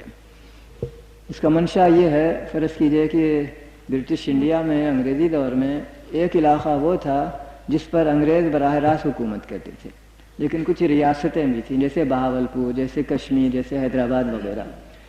تو آیا ان ریاستوں کو انٹرنیشنل لاء کے اغراض کے لیے مملکت تسلیم کیا جائے گا یا نہیں کیا جائے گا؟ اگر کیا جائے گا تو اس کے کیا قواعد ہیں؟ چنانچہ کہا جاتا ہے کہ اگر وہ 100% خود مختار نہ ہو لیکن اسے ایک حد تک خود مختاری ہو، مثلاً اسے اس کی اجازت ہو کہ اپنا ایک سفیر رکھے، چاہے ساری دنیا کی مملکتوں میں نہیں، صرف ایک ہی سلطنت میں، تو بھی اسے ہم انٹرنیشنل لاء کا سبجیکٹ قرار دیں گے۔ غرض اس طرح کی تفصیلیں اس باب میں ملتی ہیں۔ دوسرا باب ہوتا ہے جائیداد، پراپرٹی کے متعلق، جس میں زیادہ تر بحث ہوتی ہے فتوحات کے متعلق۔ ہم ایک دوسری سلطنت کا کچھ علاقہ فتح کر لیں تو کیا وہ آٹومیٹیکلی ہماری سلطنت کا جز بن جاتا ہے یا اس کے لیے کسی فارمیلٹی کی ضرورت ہے، اور ہے تو وہ کیا ہوتی ہے؟ اسی طرح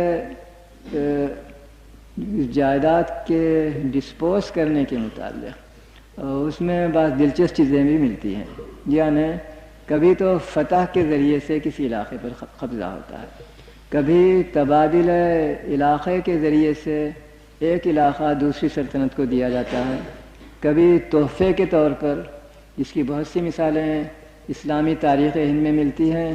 دو حکمرانوں میں ایک علاقے کے متعلق جھگڑا ہے، جنگ ہوتی رہتی ہے، بالآخر وہ ایک ڈپلومیٹک انداز میں اس کا فیصلہ کر دیتے ہیں کہ میری بیٹی تمہارے بیٹے سے نکاح کر لے اور میں جہیز میں وہ علاقہ تمہیں دیتا ہوں، فتح کے ذریعے سے میں نہیں مانتا، وغیرہ وغیرہ۔ اس طرح کی مختلف چیزیں تاریخ میں پیش آتی رہی ہیں، اور جائیداد کے متعلق جو قواعد ہیں ان کا اس میں ذکر کیا جاتا ہے۔ ایک اور چیز کا ذکر اس میں آتا ہے جو جوریسڈکشن کے متعلق ہے، یعنی ایک ملک کے قواعد دوسرے ملک کی رعیت پر چلیں گے یا نہیں چلیں گے، کس حد تک چلیں گے، اور اس سلسلے میں کون سا قانون نافذ ہوگا۔ اس سلسلے میں ایک چھوٹی سی چیز میں آپ سے عرض کروں، امام محمد شیبانی کی شرح السیر الکبیر میں، جس کا میں نے ابھی آپ سے ذکر کیا، ایک باب ہے بہت دلچسپ۔ وہ لکھتے ہیں کہ اگر غیر ملک کے لوگ ہمارے ملک میں آئیں اور ہماری عدالت سے رجوع ہوں تو ہمارا قاضی ان پر انہی کا قانون نافذ کرے گا۔ فرض کیجئے کہ دو ہندو پاکستان آئے، ان میں آپس میں جھگڑا ہوا اور ہماری عدالت میں رجوع ہوتے ہیں تو ہندوؤں کا یا ہندوستان کا قانون ان پر نافذ کیا جائے گا، پاکستانی قانون ان پر نافذ نہیں ہوگا۔ اور اس سلسلے میں وہ کہتے ہیں کہ ہمارے فقہا کو، یعنی ہمارے قاضیوں کو غیر ملکوں کے قانون سے واقفیت پیدا کرنے کی ضرورت پیش آتی ہے۔ وہ غالباً اپنے کو مبنی کرتے ہیں عہد نبوی کی بعض مثالوں پر، مثلا لکھا ہے کہ ایک مرتبہ مدینہ منورہ میں چند یہودی حضور کی خدمت میں حاضر ہوئے اور دو نوجوانوں کو اپنے ساتھ پکڑ کر لایا، کہا کہ انہوں نے آپس میں زنا کیا ہے۔ تو رسول کریم نے ان سے کہا کہ توریت میں زنا کا کیا حکم ہے؟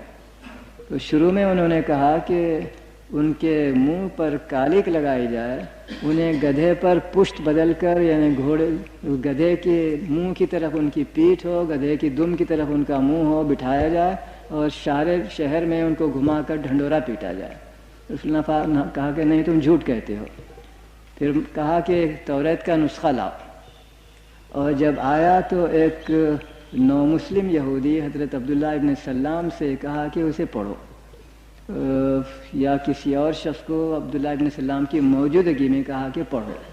اس نے پڑھنا شروع کیا، پھر ایک مقام پر انگلی رکھ کر آگے بڑھ گیا تاکہ اس کو وہ اس عبارت کے پڑھنے کی ضرورت نہ ہو۔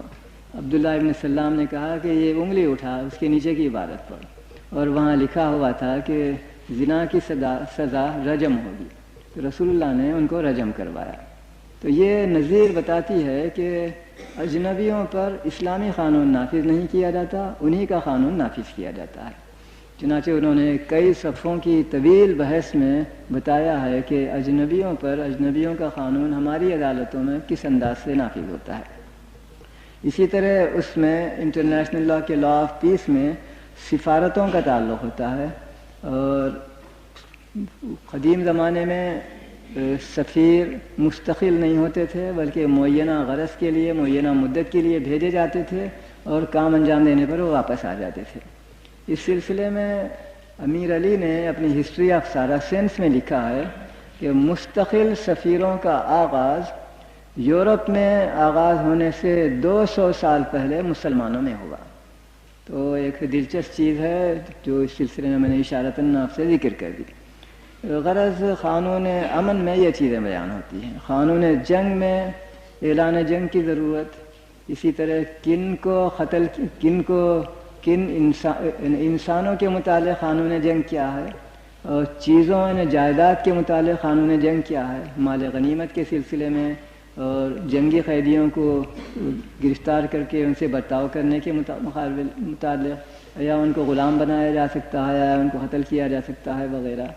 اور اسی طرح جنگ کا اختتام بھی اس میں بتایا جاتا ہے کہ ایک سلطنت جب دوسرے سے جنگ کرتی ہے تو اس کے اختتام کے بعد جو معاہدہ اور صلح نامہ ہوتا ہے اس میں کیا کیا ایلیمنٹس کی ضرورت ہے۔ غرض یہ تفصیلیں ہیں انٹرنیشنل لا کی، جو اصل میں انٹرنیشنل قانون نہیں ہوتا، ایک قانون ہوتا ہے جو انٹرنیشنل برتاؤ میں، یعنی ایک مملکت کا دوسرے مملکت کے ساتھ برتاؤ رکھنے میں برتا جاتا ہے، اسے ہم انٹرنیشنل لا کا نام دیتے ہیں۔ السلام علیکم ورحمۃ اللہ وبرکاتہ۔ مکی دور میں مسلمان ریاست مکہ کی اطاعت نہیں کرتے تھے، اس کے لیے کیا تاریخی دلیل ہے کہ مسلمان اہل مکہ کے اس دستور پر بھی عمل نہیں کرتے تھے جو اسلامی تعلیم کے خلاف نہ تھا؟ کیا یہ اطاعت اولو الامر کے خلاف نہیں ہے؟ کیا اسے غیر مسلم بغاوت کا نام نہیں دے سکتا؟ سوال ذرا میرے بیان کردہ چیز سے کچھ ہٹا ہوا ہے۔ میں نے یہ بیان کیا تھا کہ مسلمان رسول اکرم پر ایمان لانے والے اہل مکہ اپنی ہر چیز کو رسول اللہ کی طرف رجوع کرتے تھے، چاہے آپس کا جھگڑا ہو یا کسی چیز کے متعلق بغیر جھگڑے کے عمل کرنے کا سوال ہو، وہ مکی مملکت کے، میں اگر لفظ استعمال کروں، دفاتر کی طرف رجوع نہیں کرتے تھے۔ مثلا شہری مملکت مکہ میں 2 قسم کے وزیر عدلیہ پائے جاتے تھے، ایک دیوانی مقدمات کے لیے اور ایک فوجداری مقدمات کے لیے، لیکن مسلمان اس افسر کے پاس نہیں جاتے تھے۔ غرض میرا منشا یہ ہے کہ اس ابتدائی زمانے میں مسلمان اپنی ہر چیز کو رسول اللہ کی طرف رجوع کرتے تھے۔ اس کو میں نے نام دیا کہ مملکت در مملکت ہے۔ باقی جب وہ اس مملکت کو قبول ہی نہیں کرتے ہیں تو اس کے احکام کی اطاعت کرنے کا کوئی سوال بھی نہیں پیدا ہوتا۔ اولو الامر اس وقت ہوں گے جب وہ ہمارا اولو الامر ہو. جب وہ اس کو اولو الامر تسلیم ہی نہیں کرتے تو اس کی بات ماننے کا سوال نہیں ہوتا. باقی بغاوت اہل مکہ یقیناً کہتے ہوں گے، اسی لیے وہ اذیت بھی دیتے تھے، ستاتے بھی تھے رسول اللہ کو بھی اور نو مسلموں یعنی مسلمانان مکہ کو بھی. بعض کو انہوں نے قتل بھی کیا تھا. اور یہ داستان تاریخ عالم کے حزنیہ ٹریجڈیز میں سے ایک ہے کہ کس طرح اہل مکہ ہر اچھی چیز کو دیکھتے ہوئے بھی محض اپنی ہٹ دھرمی کے باعث وہ اس کو قبول کرنے سے سال ہا سال تک انکار کرتے رہے. لیکن الحمدللہ اس قصے کا اختتام اچھی طرح سے ہوا. یعنی فتح مکہ کے دن جو بزور مکے پر قبضہ کرنے کی صورت میں پیش آیا تھا، اسلامی فوج نے رسول اللہ کی قیادت میں مکے پر قبضہ کیا تھا.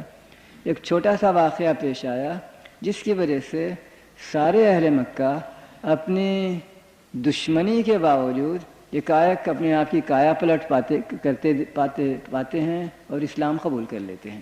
وہ کیا واقعہ ہوا تھا؟ فتح مکہ کے دن رسول اللہ نے ڈھنڈورا پٹوایا پورے شہر میں کہ رسول اللہ تم سے کچھ کہنا چاہتے ہیں. ہر شخص آئے. چنانچہ کعبے کی مسجد کے احاطے میں سب لوگ آئے اور سوچ رہے تھے کہ کیا کہنے والا ہے، شاید ہمیں سزا دے گا. غرض پریشانی کی عالم میں یہ مفتو لوگ وہاں آئے. رسول اللہ نے نماز کے لیے حکم دیا حضرت بلال کو. وہ کعبے کی چھت پر چڑھ کر اذان دیتے ہیں. اس وقت کا ایک چھوٹا سا واقعہ بیان کرتا ہوں. ایک غیر مسلم مکی وہاں میدان میں موجود تھا. جب اس نے کعبے کی سطح پر سے حضرت بلال کو اذان دیتے ہوئے اشہد ان محمد رسول اللہ وغیرہ کہتے ہوئے سنا تو اپنے بازو بیٹھے ہوئے ایک اور مشرک کے ساتھ کانا پھوسی کرتا ہے اور کہتا ہے خدا کا شکر میرا باپ آج زندہ نہیں ہے، ورنہ وہ تحمل اور برداشت نہیں کر سکتا کہ خدا کے گھر پر ایک کالا گدھا چڑھ کر یعنی حضرت بلال رضی اللہ عنہ ہنگے.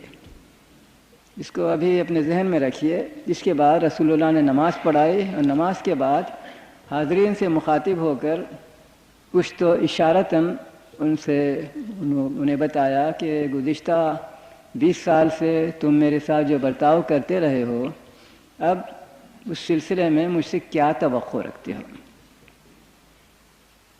رسول اللہ کا جواب تاریخی نقطہ نظر سے بھی قابل ذکر ہے، نفسیاتی نقطہ نظر سے بھی، اور اس کے نتائج بھی حیرت انگیز تھے. اس وقت اگر رسول اللہ چاہتے تو یہ حکم دیتے کہ ان سارے اہل مکہ کو قتل کر ڈالو. آپ کے پاس فوج تھی، قوت تھی اور شہر پر قبضہ ہو چکا تھا اور شاید وہ اس کے مستحق بھی تھے کہ ان کو سزائے موت دی جائے. کم از کم یہ حکم دے سکتے تھے کہ اہل مکہ کی ساری جائیداد لوٹ لو، کیونکہ وہ مسلمانوں کی جائیدادوں کو لوٹ چکے تھے. انہیں یہ سزا دی جا سکتی تھی اور آپ کے پاس اس کے امکانات بھی تھے. یہ بھی حکم دے سکتے تھے کہ ان سب کو غلام بنا ڈالو، اس کے وہ مستحق تھے اور اس کا امکان بھی تھا.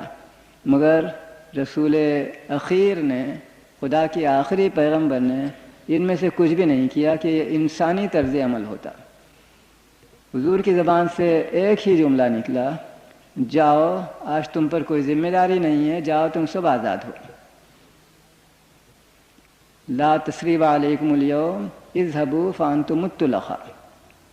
اس پر وہی شخص ابھی تھوڑی دیر پہلے حضرت بلال پر تان کر رہا تھا کہ کالا گدھا ہینگ رہا ہے، وہ اپنے آپ پر کنٹرول نہ کر سکا، ایک اٹھا رسول اللہ کے سامنے حاضر ہو کر کہتا ہے اے محمد میں عتاب ابن اسید ہوں، یعنی فلاں مشہور دشمن، اشہد ان لا الہ الا اللہ اشہد ان محمد رسول اللہ. اس اعلان آزادی کا نفسیاتی اثر یہ پڑا کہ عتاب ابن اسید رضی اللہ عنہ ہی نہیں سارے شہر مکہ نے راتوں رات خوش دلی کے ساتھ اسلام قبول کیا. اور پھر 2 سال بعد جب رسول اللہ کی وفات ہوئی اور بہت سے قبیلے مرتد بھی ہوئے، تو جن لوگوں نے اسلام پر برقرار رہ کر بغیر ڈگمگائے ہوئے اسلام کی خدمت کے لیے اپنے آپ کو پیش کیا، ان میں سب سے مقدم یہی شہر مکہ تھا جسے مسلمانوں نے زور کے ذریعے سے مغلوب کیا تھا.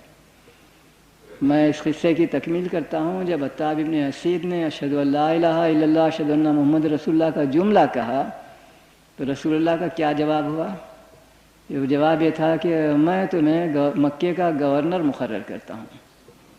1 سیکنڈ پہلے کے دشمن کو اسی مفتوحہ شہر کا مطلق العنان حکمران بنا کر مدینہ واپس جاتے ہیں اور مکے میں اپنا ایک سپاہی بھی غیر نظام کے طور پر نہیں چھوڑتے، اور اس میں آپ کو پچھتانا نہیں پڑا. تو یہ چند چیزیں ہیں جو ہمیں اس سلسلے میں پیش نظر رکھنی چاہیے، یہ معلوم کرنے کے لیے کہ اسلام کوئی اور قسم کی دنیاوی اور مادی تحریکوں کی طرح کی تحریک نہیں تھا. وہ ایک ربانی عنایت تھی جو انسان تک پہنچائی گئی، اور اس پر عمل کرنے والے میں بھی وہ کردار تھا جس نے تاریخ عالم میں اپنا سکہ چھوڑا ہے، اور آج بھی جو غیر جانبداری سے مطالعہ کر سکتے ہیں وہ اس پر سر دھننے پر مجبور ہو جاتے ہیں. ان حالات میں میں نہیں سمجھتا کہ مسلمانان مکہ کو اہل مکہ کی اطاعت کرنے کی ضرورت تھی، کیونکہ وہ ایک نئی آئیڈیالوجی پیش کر رہے تھے جس میں اہل مکہ کی بھلائی تھی اگر وہ اسے قبول کرتے. اس کے بعد ایک سوال ہے، انٹرنیشنل لا کی تاریخی ارتقاء کے سلسلے میں آپ نے یونانی قوانین اور پھر رومن امپائر کا تذکرہ کیا. اس سلسلے میں حضرت سلمان علیہ السلام کا قوم سبا کے ساتھ روابط اور سفارت کا قرآن پاک میں واضح تذکرہ ہے. اس ضمن میں اس کا کیا مقام ہے؟ یوں سمجھیے کہ تفصیل کا موقع نہ پا کر میں نے اس میں یہودی قانون کا ذکر نہیں کیا، یونانیوں کا ذکر کیا اور رومیوں کا ذکر کیا. اور بھی قوموں کے ذکر کی ضرورت ہے، ہندوستان کا بھی، چین کا بھی، یہودیوں کا بھی، شاید امریکہ کے ریڈ انڈینز کا بھی. ہمارے پاس بہت سے معلومات ہیں لیکن وقت کی کمی کی وجہ سے میں ان کا ذکر نہیں کر سکا. یہودی قانون کے سلسلے میں حضرت سلیمان بھی آئیں گے، کیونکہ یہودی قانون صرف وہ نہیں ہے جو حضرت موسیٰ کے زمانے میں تھا، بلکہ بعد کی صدیوں میں اس میں تبدیلیاں، اس میں اضافے بھی ہوتے رہے. لیکن یہودی قانون بدقسمتی سے تاریخ اسلامیت کے درخشاں چیزوں میں شامل نہیں کیا جا سکتا، کم از کم موجودہ توریت کی اساس پر. چنانچہ کتاب تثنیہ ڈیوٹرانومی کو آپ پڑھیے، اس میں اس کے بیان کے مطابق خدا حضرت موسیٰ کو حکم دیتا ہے کہ جب تم کسی شہر کے قریب پہنچو اس پر قبضہ کرنے کے لیے تو پہلے وہاں کے لوگوں کے سامنے امن پیش کرو، سلامتی پیش کرو. اگر وہ اس کو قبول کر کے اپنے دروازے کھول دیں اور تم شہر میں فاتحانہ داخل ہو جاؤ تو شہر کے سارے لوگ تمہارے غلام بنیں گے، تمہارے خراج گزار بنیں گے اور تمہارے خدمت گزار رہیں گے. اس کے برخلاف اگر وہ مقاومت کریں، ریزسٹ کریں اور مقابلہ کریں اور تم بعد میں اس شہر پر تلوار کے زور سے قبضہ کر کے داخل ہو جاؤ تو وہاں کی کسی تنفس لینے والی چیز کو زندہ نہ رکھو. مرد، عورت، بچہ، بوڑھا، گدھا، اونٹ، جانور، ان سب کو تہہ تیغ کر کے قتل کر دو. یہ حضرت موسیٰ کی طرف منسوب قانون ہے. اس کے بعد حضرت یوشع کی کتاب توریت میں ملتی ہے، وہاں اس کا اس پر عملاً عمل کرنے کا ذکر آتا ہے کہ فلاں شہر میں گئے اور یہودیوں نے وہاں کی عورتوں، بچوں، بوڑھوں، دودھ پیتے لوگوں، جانوروں سب کو قتل کر ڈالا. اس کے بعد حضرت سیمویل یعنی اشمعیل علیہ السلام کی کتاب ملتی ہے، اس میں بھی ہمیں یہی چیزیں نظر آتی ہیں کہ اگر عمالقہ کے علاقے پر تم حملہ کرو تو وہاں دودھ پیتے بچوں کو، مردوں کو، عورتوں کو، گدھے کو، اونٹ کو، سارے جانوروں کو نیست و نابود کر دو. یہ تھا وہ قانون جو یہودیوں کے دین نے انہیں سکھایا. شاید اسی کا اثر ہے کہ آج تک بھی ہم اسرائیل میں وہ چیز نہیں پاتے جو ایک متمدن قوم میں ہونی چاہیے. اور حضرت سلیمان اور حضرت داؤد یقیناً پیغمبر تھے، اور میں یہ بھی نہیں جانتا کہ حضرت موسیٰ اور حضرت یوشع اور حضرت شموئیل کی طرف جو چیزیں موجودہ تورات میں بیان ملتی ہیں وہ صحیح بھی ہیں یا نہیں ہیں۔ یقیناً یہودی تاریخ میں بھی انٹرنیشنل لا ملتا ہے، حالت جنگ میں بھی، حالت امن میں بھی، اور ظاہر ہے کہ حضرت سلیمان کا جو تعلق ملکہ یمن بلقیس سے رہا وہ اس کی ایک مثال ہے، اور وہ گویا حالت امن کے روابط ہیں، جنگ دونوں میں نہیں ہوئی تھی۔ تو یہ میرا جواب ہے اس سوال کے سلسلے میں۔ اسی وقت ہوتا ہے جب قرآن و حدیث ساکت ہوں، اور اگر قرآن کی آیت پیش کی جائے جس پر سب طرح تسلیم ختم کریں تو اسے اجماع میں فنی نقطہ نظر سے نہیں کہوں گا۔ پاکستان میں کچھ لوگوں کا خیال ہے کہ اپنی سوسائٹی کو اسلامی رنگ دینے کے لیے اسلامی قانون ضروری ہے، اور کچھ لوگ کہتے ہیں کہ جہاں تک انفرادی اصلاح کچھ لفظ لکھا یقینی ہوتی، اس وقت تک اسلامی قوانین نہ پوری طرح نافذ ہو سکتے ہیں اور نہ ہی معاشرے کو اسلامی رنگ دیا جا سکتا ہے۔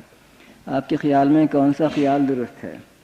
مجھے توقع تھی کہ سوالات آج کی تقریر کے متعلق ہوں گے۔ بہرحال اس سوال کا میں جواب یہ عرض کروں گا کہ اگر ہم اسلامی معاشرے کی اصلاح کے بعد اسلامی قانون نافذ کرنا چاہیں تو اس کے انتظار میں قیامت آ جائے گی۔ اس لیے بوقت واحد اصلاح کی کوشش بھی جاری رکھنی چاہیے، اسلامی قانون بھی نافذ کرنا چاہیے، کیونکہ اسلامی قانون بہت سے لوگوں کو مجبور کرے گا کہ سزا کے خوف سے نیک بنے۔ مثال کے طور پر چور کا ہاتھ کاٹنا ہے، بہت سے لوگ اس پر اعتراض کرتے ہیں، اس پر میں نے اس سے پہلے بھی ایک لیکچر میں اشارہ کیا، اسے وحشیانہ چیز قرار دیتے ہیں۔ مجھے ان لوگوں پر اعتراض کرنا نہیں ہے، لیکن ان کی خدمت میں ایک واقعہ عرض کروں گا کہ اگر ہاتھ کاٹنے کی سزا نافذ کی جائے تو مملکت کے سارے باشندے یا شہر کے سارے باشندے بے ہاتھ والے نہیں ہو جاتے۔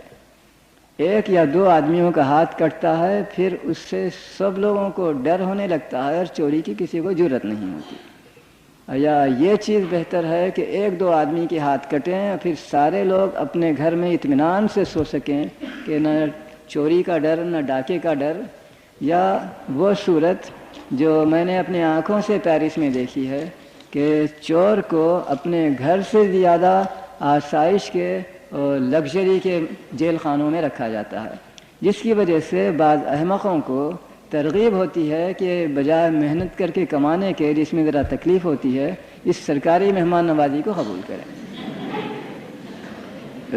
بہرحال عرض کرنا یہ ہے کہ میری رائے میں نفاذ قانون اسلامی اور تربیت اسلامی دونوں کاموں کو بیک وقت چلنا چاہیے، جیسا کہ رسول اللہ کے زمانے میں ہوا تھا۔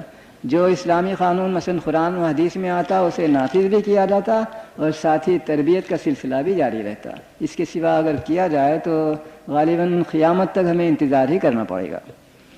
اسلام میں دوسری ریاست پر جارحیت کرنا جائز نہیں ہے، لیکن مدینہ کی سٹی اسٹیٹ جب مضبوط ہو گئی تو مکے پر حملے میں پہل کی گئی، اس کی کیا وجہ تھی؟ جس کا ثبوت آپ پر ہے، آپ ثبوت دیں کہ پہل مسلمانوں نے کی۔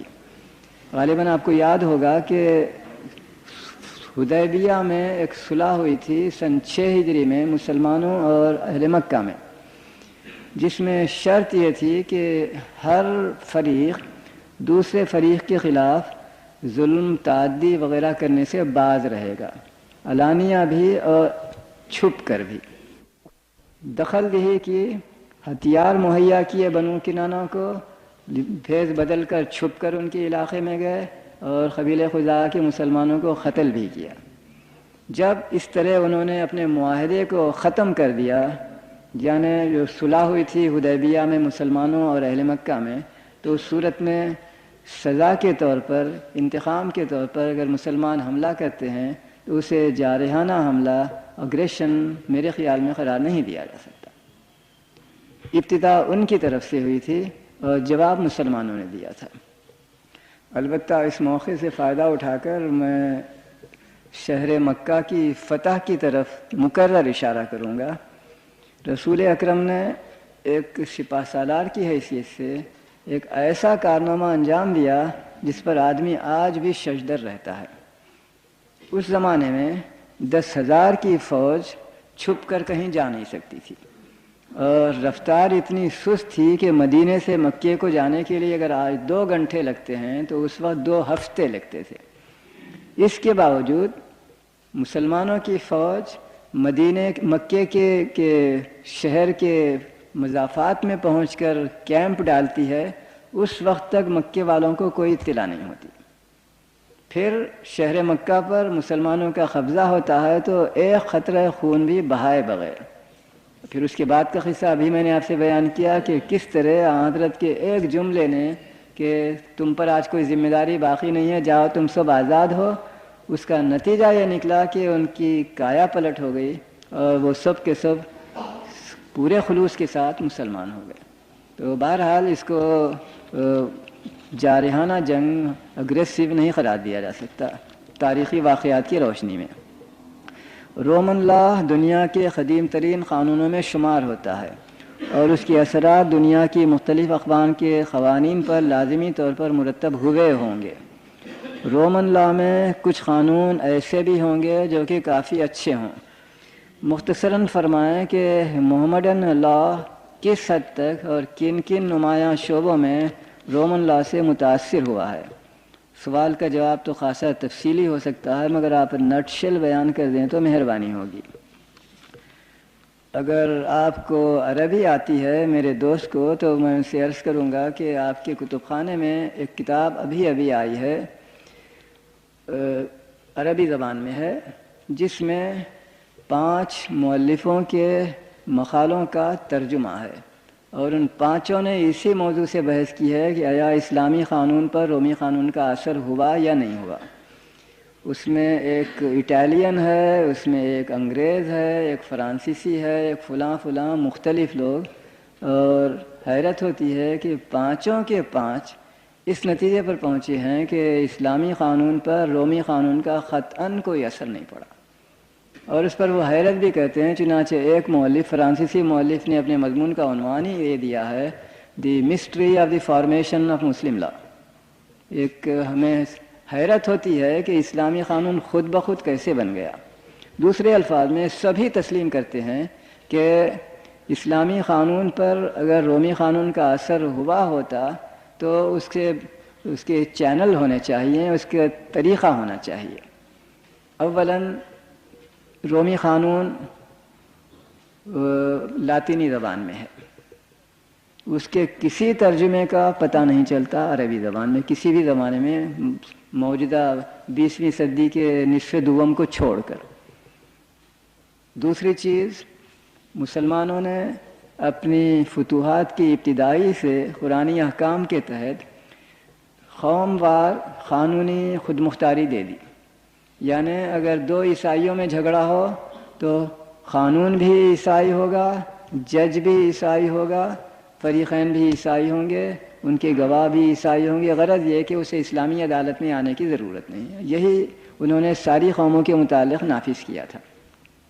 اس طرح رومن قانون کو مسلمانوں پر اثر انداز ہونے کی کوئی ضرورت بھی پیش نہیں آ سکتی تھی، کیونکہ 2 مسلمانوں میں جھگڑا ہوتا تو قرآن کے مطابق فیصلہ کیا جاتا، اور مسلمان قاضی اس کے برخلاف 2 عیسائیوں میں 2 یونانیوں میں جھگڑا ہوتا تو عیسائی قانون اور رومی قانون کے مطابق فیصلہ کیا جاتا، اور یونانی یا عیسائی حاکم عدالت ہی اس کے متعلق مشغول ہوتا، وہ مسلمانوں کے پاس آتا ہی نہیں۔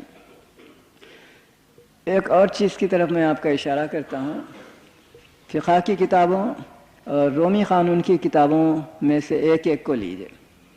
اگر ایک دوسرے سے ماخوذ ہے تو ظاہر ہے جس نے اخذ کیا ہے وہ اپنے اصل سے کچھ نہ کچھ لی ہوئی چیزوں کے متعلق اثرات چھوڑتا ہے، مگر ہمیں نظر آتا ہے کہ ایسی کوئی چیز وہاں نظر نہیں آتی۔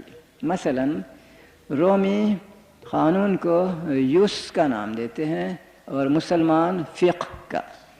یوس کے معنی ہیں حقوق، اور فقہ کے معنی ہیں معرفت۔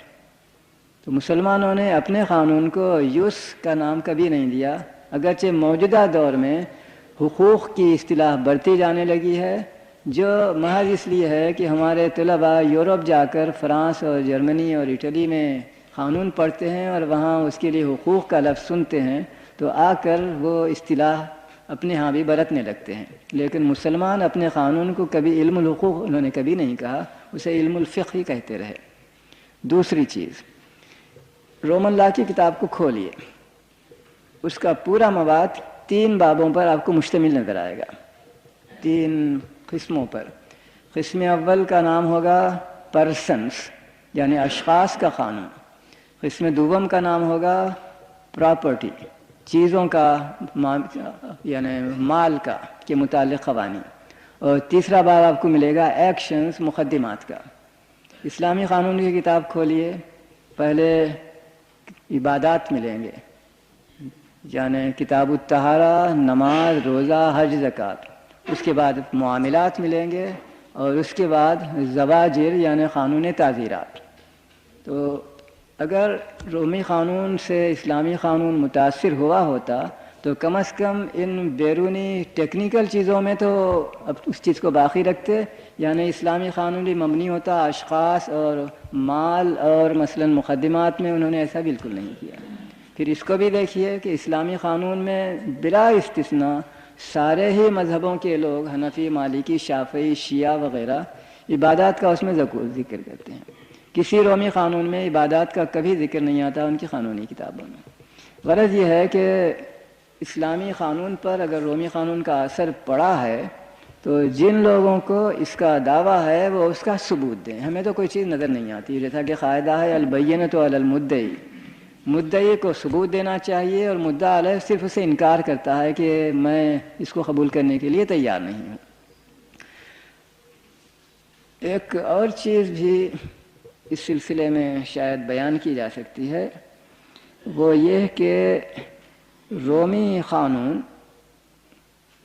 جس زمانے میں مسلمانوں نے ان علاقوں کو فتح کیا جہاں رومی قانون نافذ تھا پہلے، یعنی بیزنٹائن امپائر کے علاقے، وہاں رومی قانون زیر عمل تھا ہی نہیں۔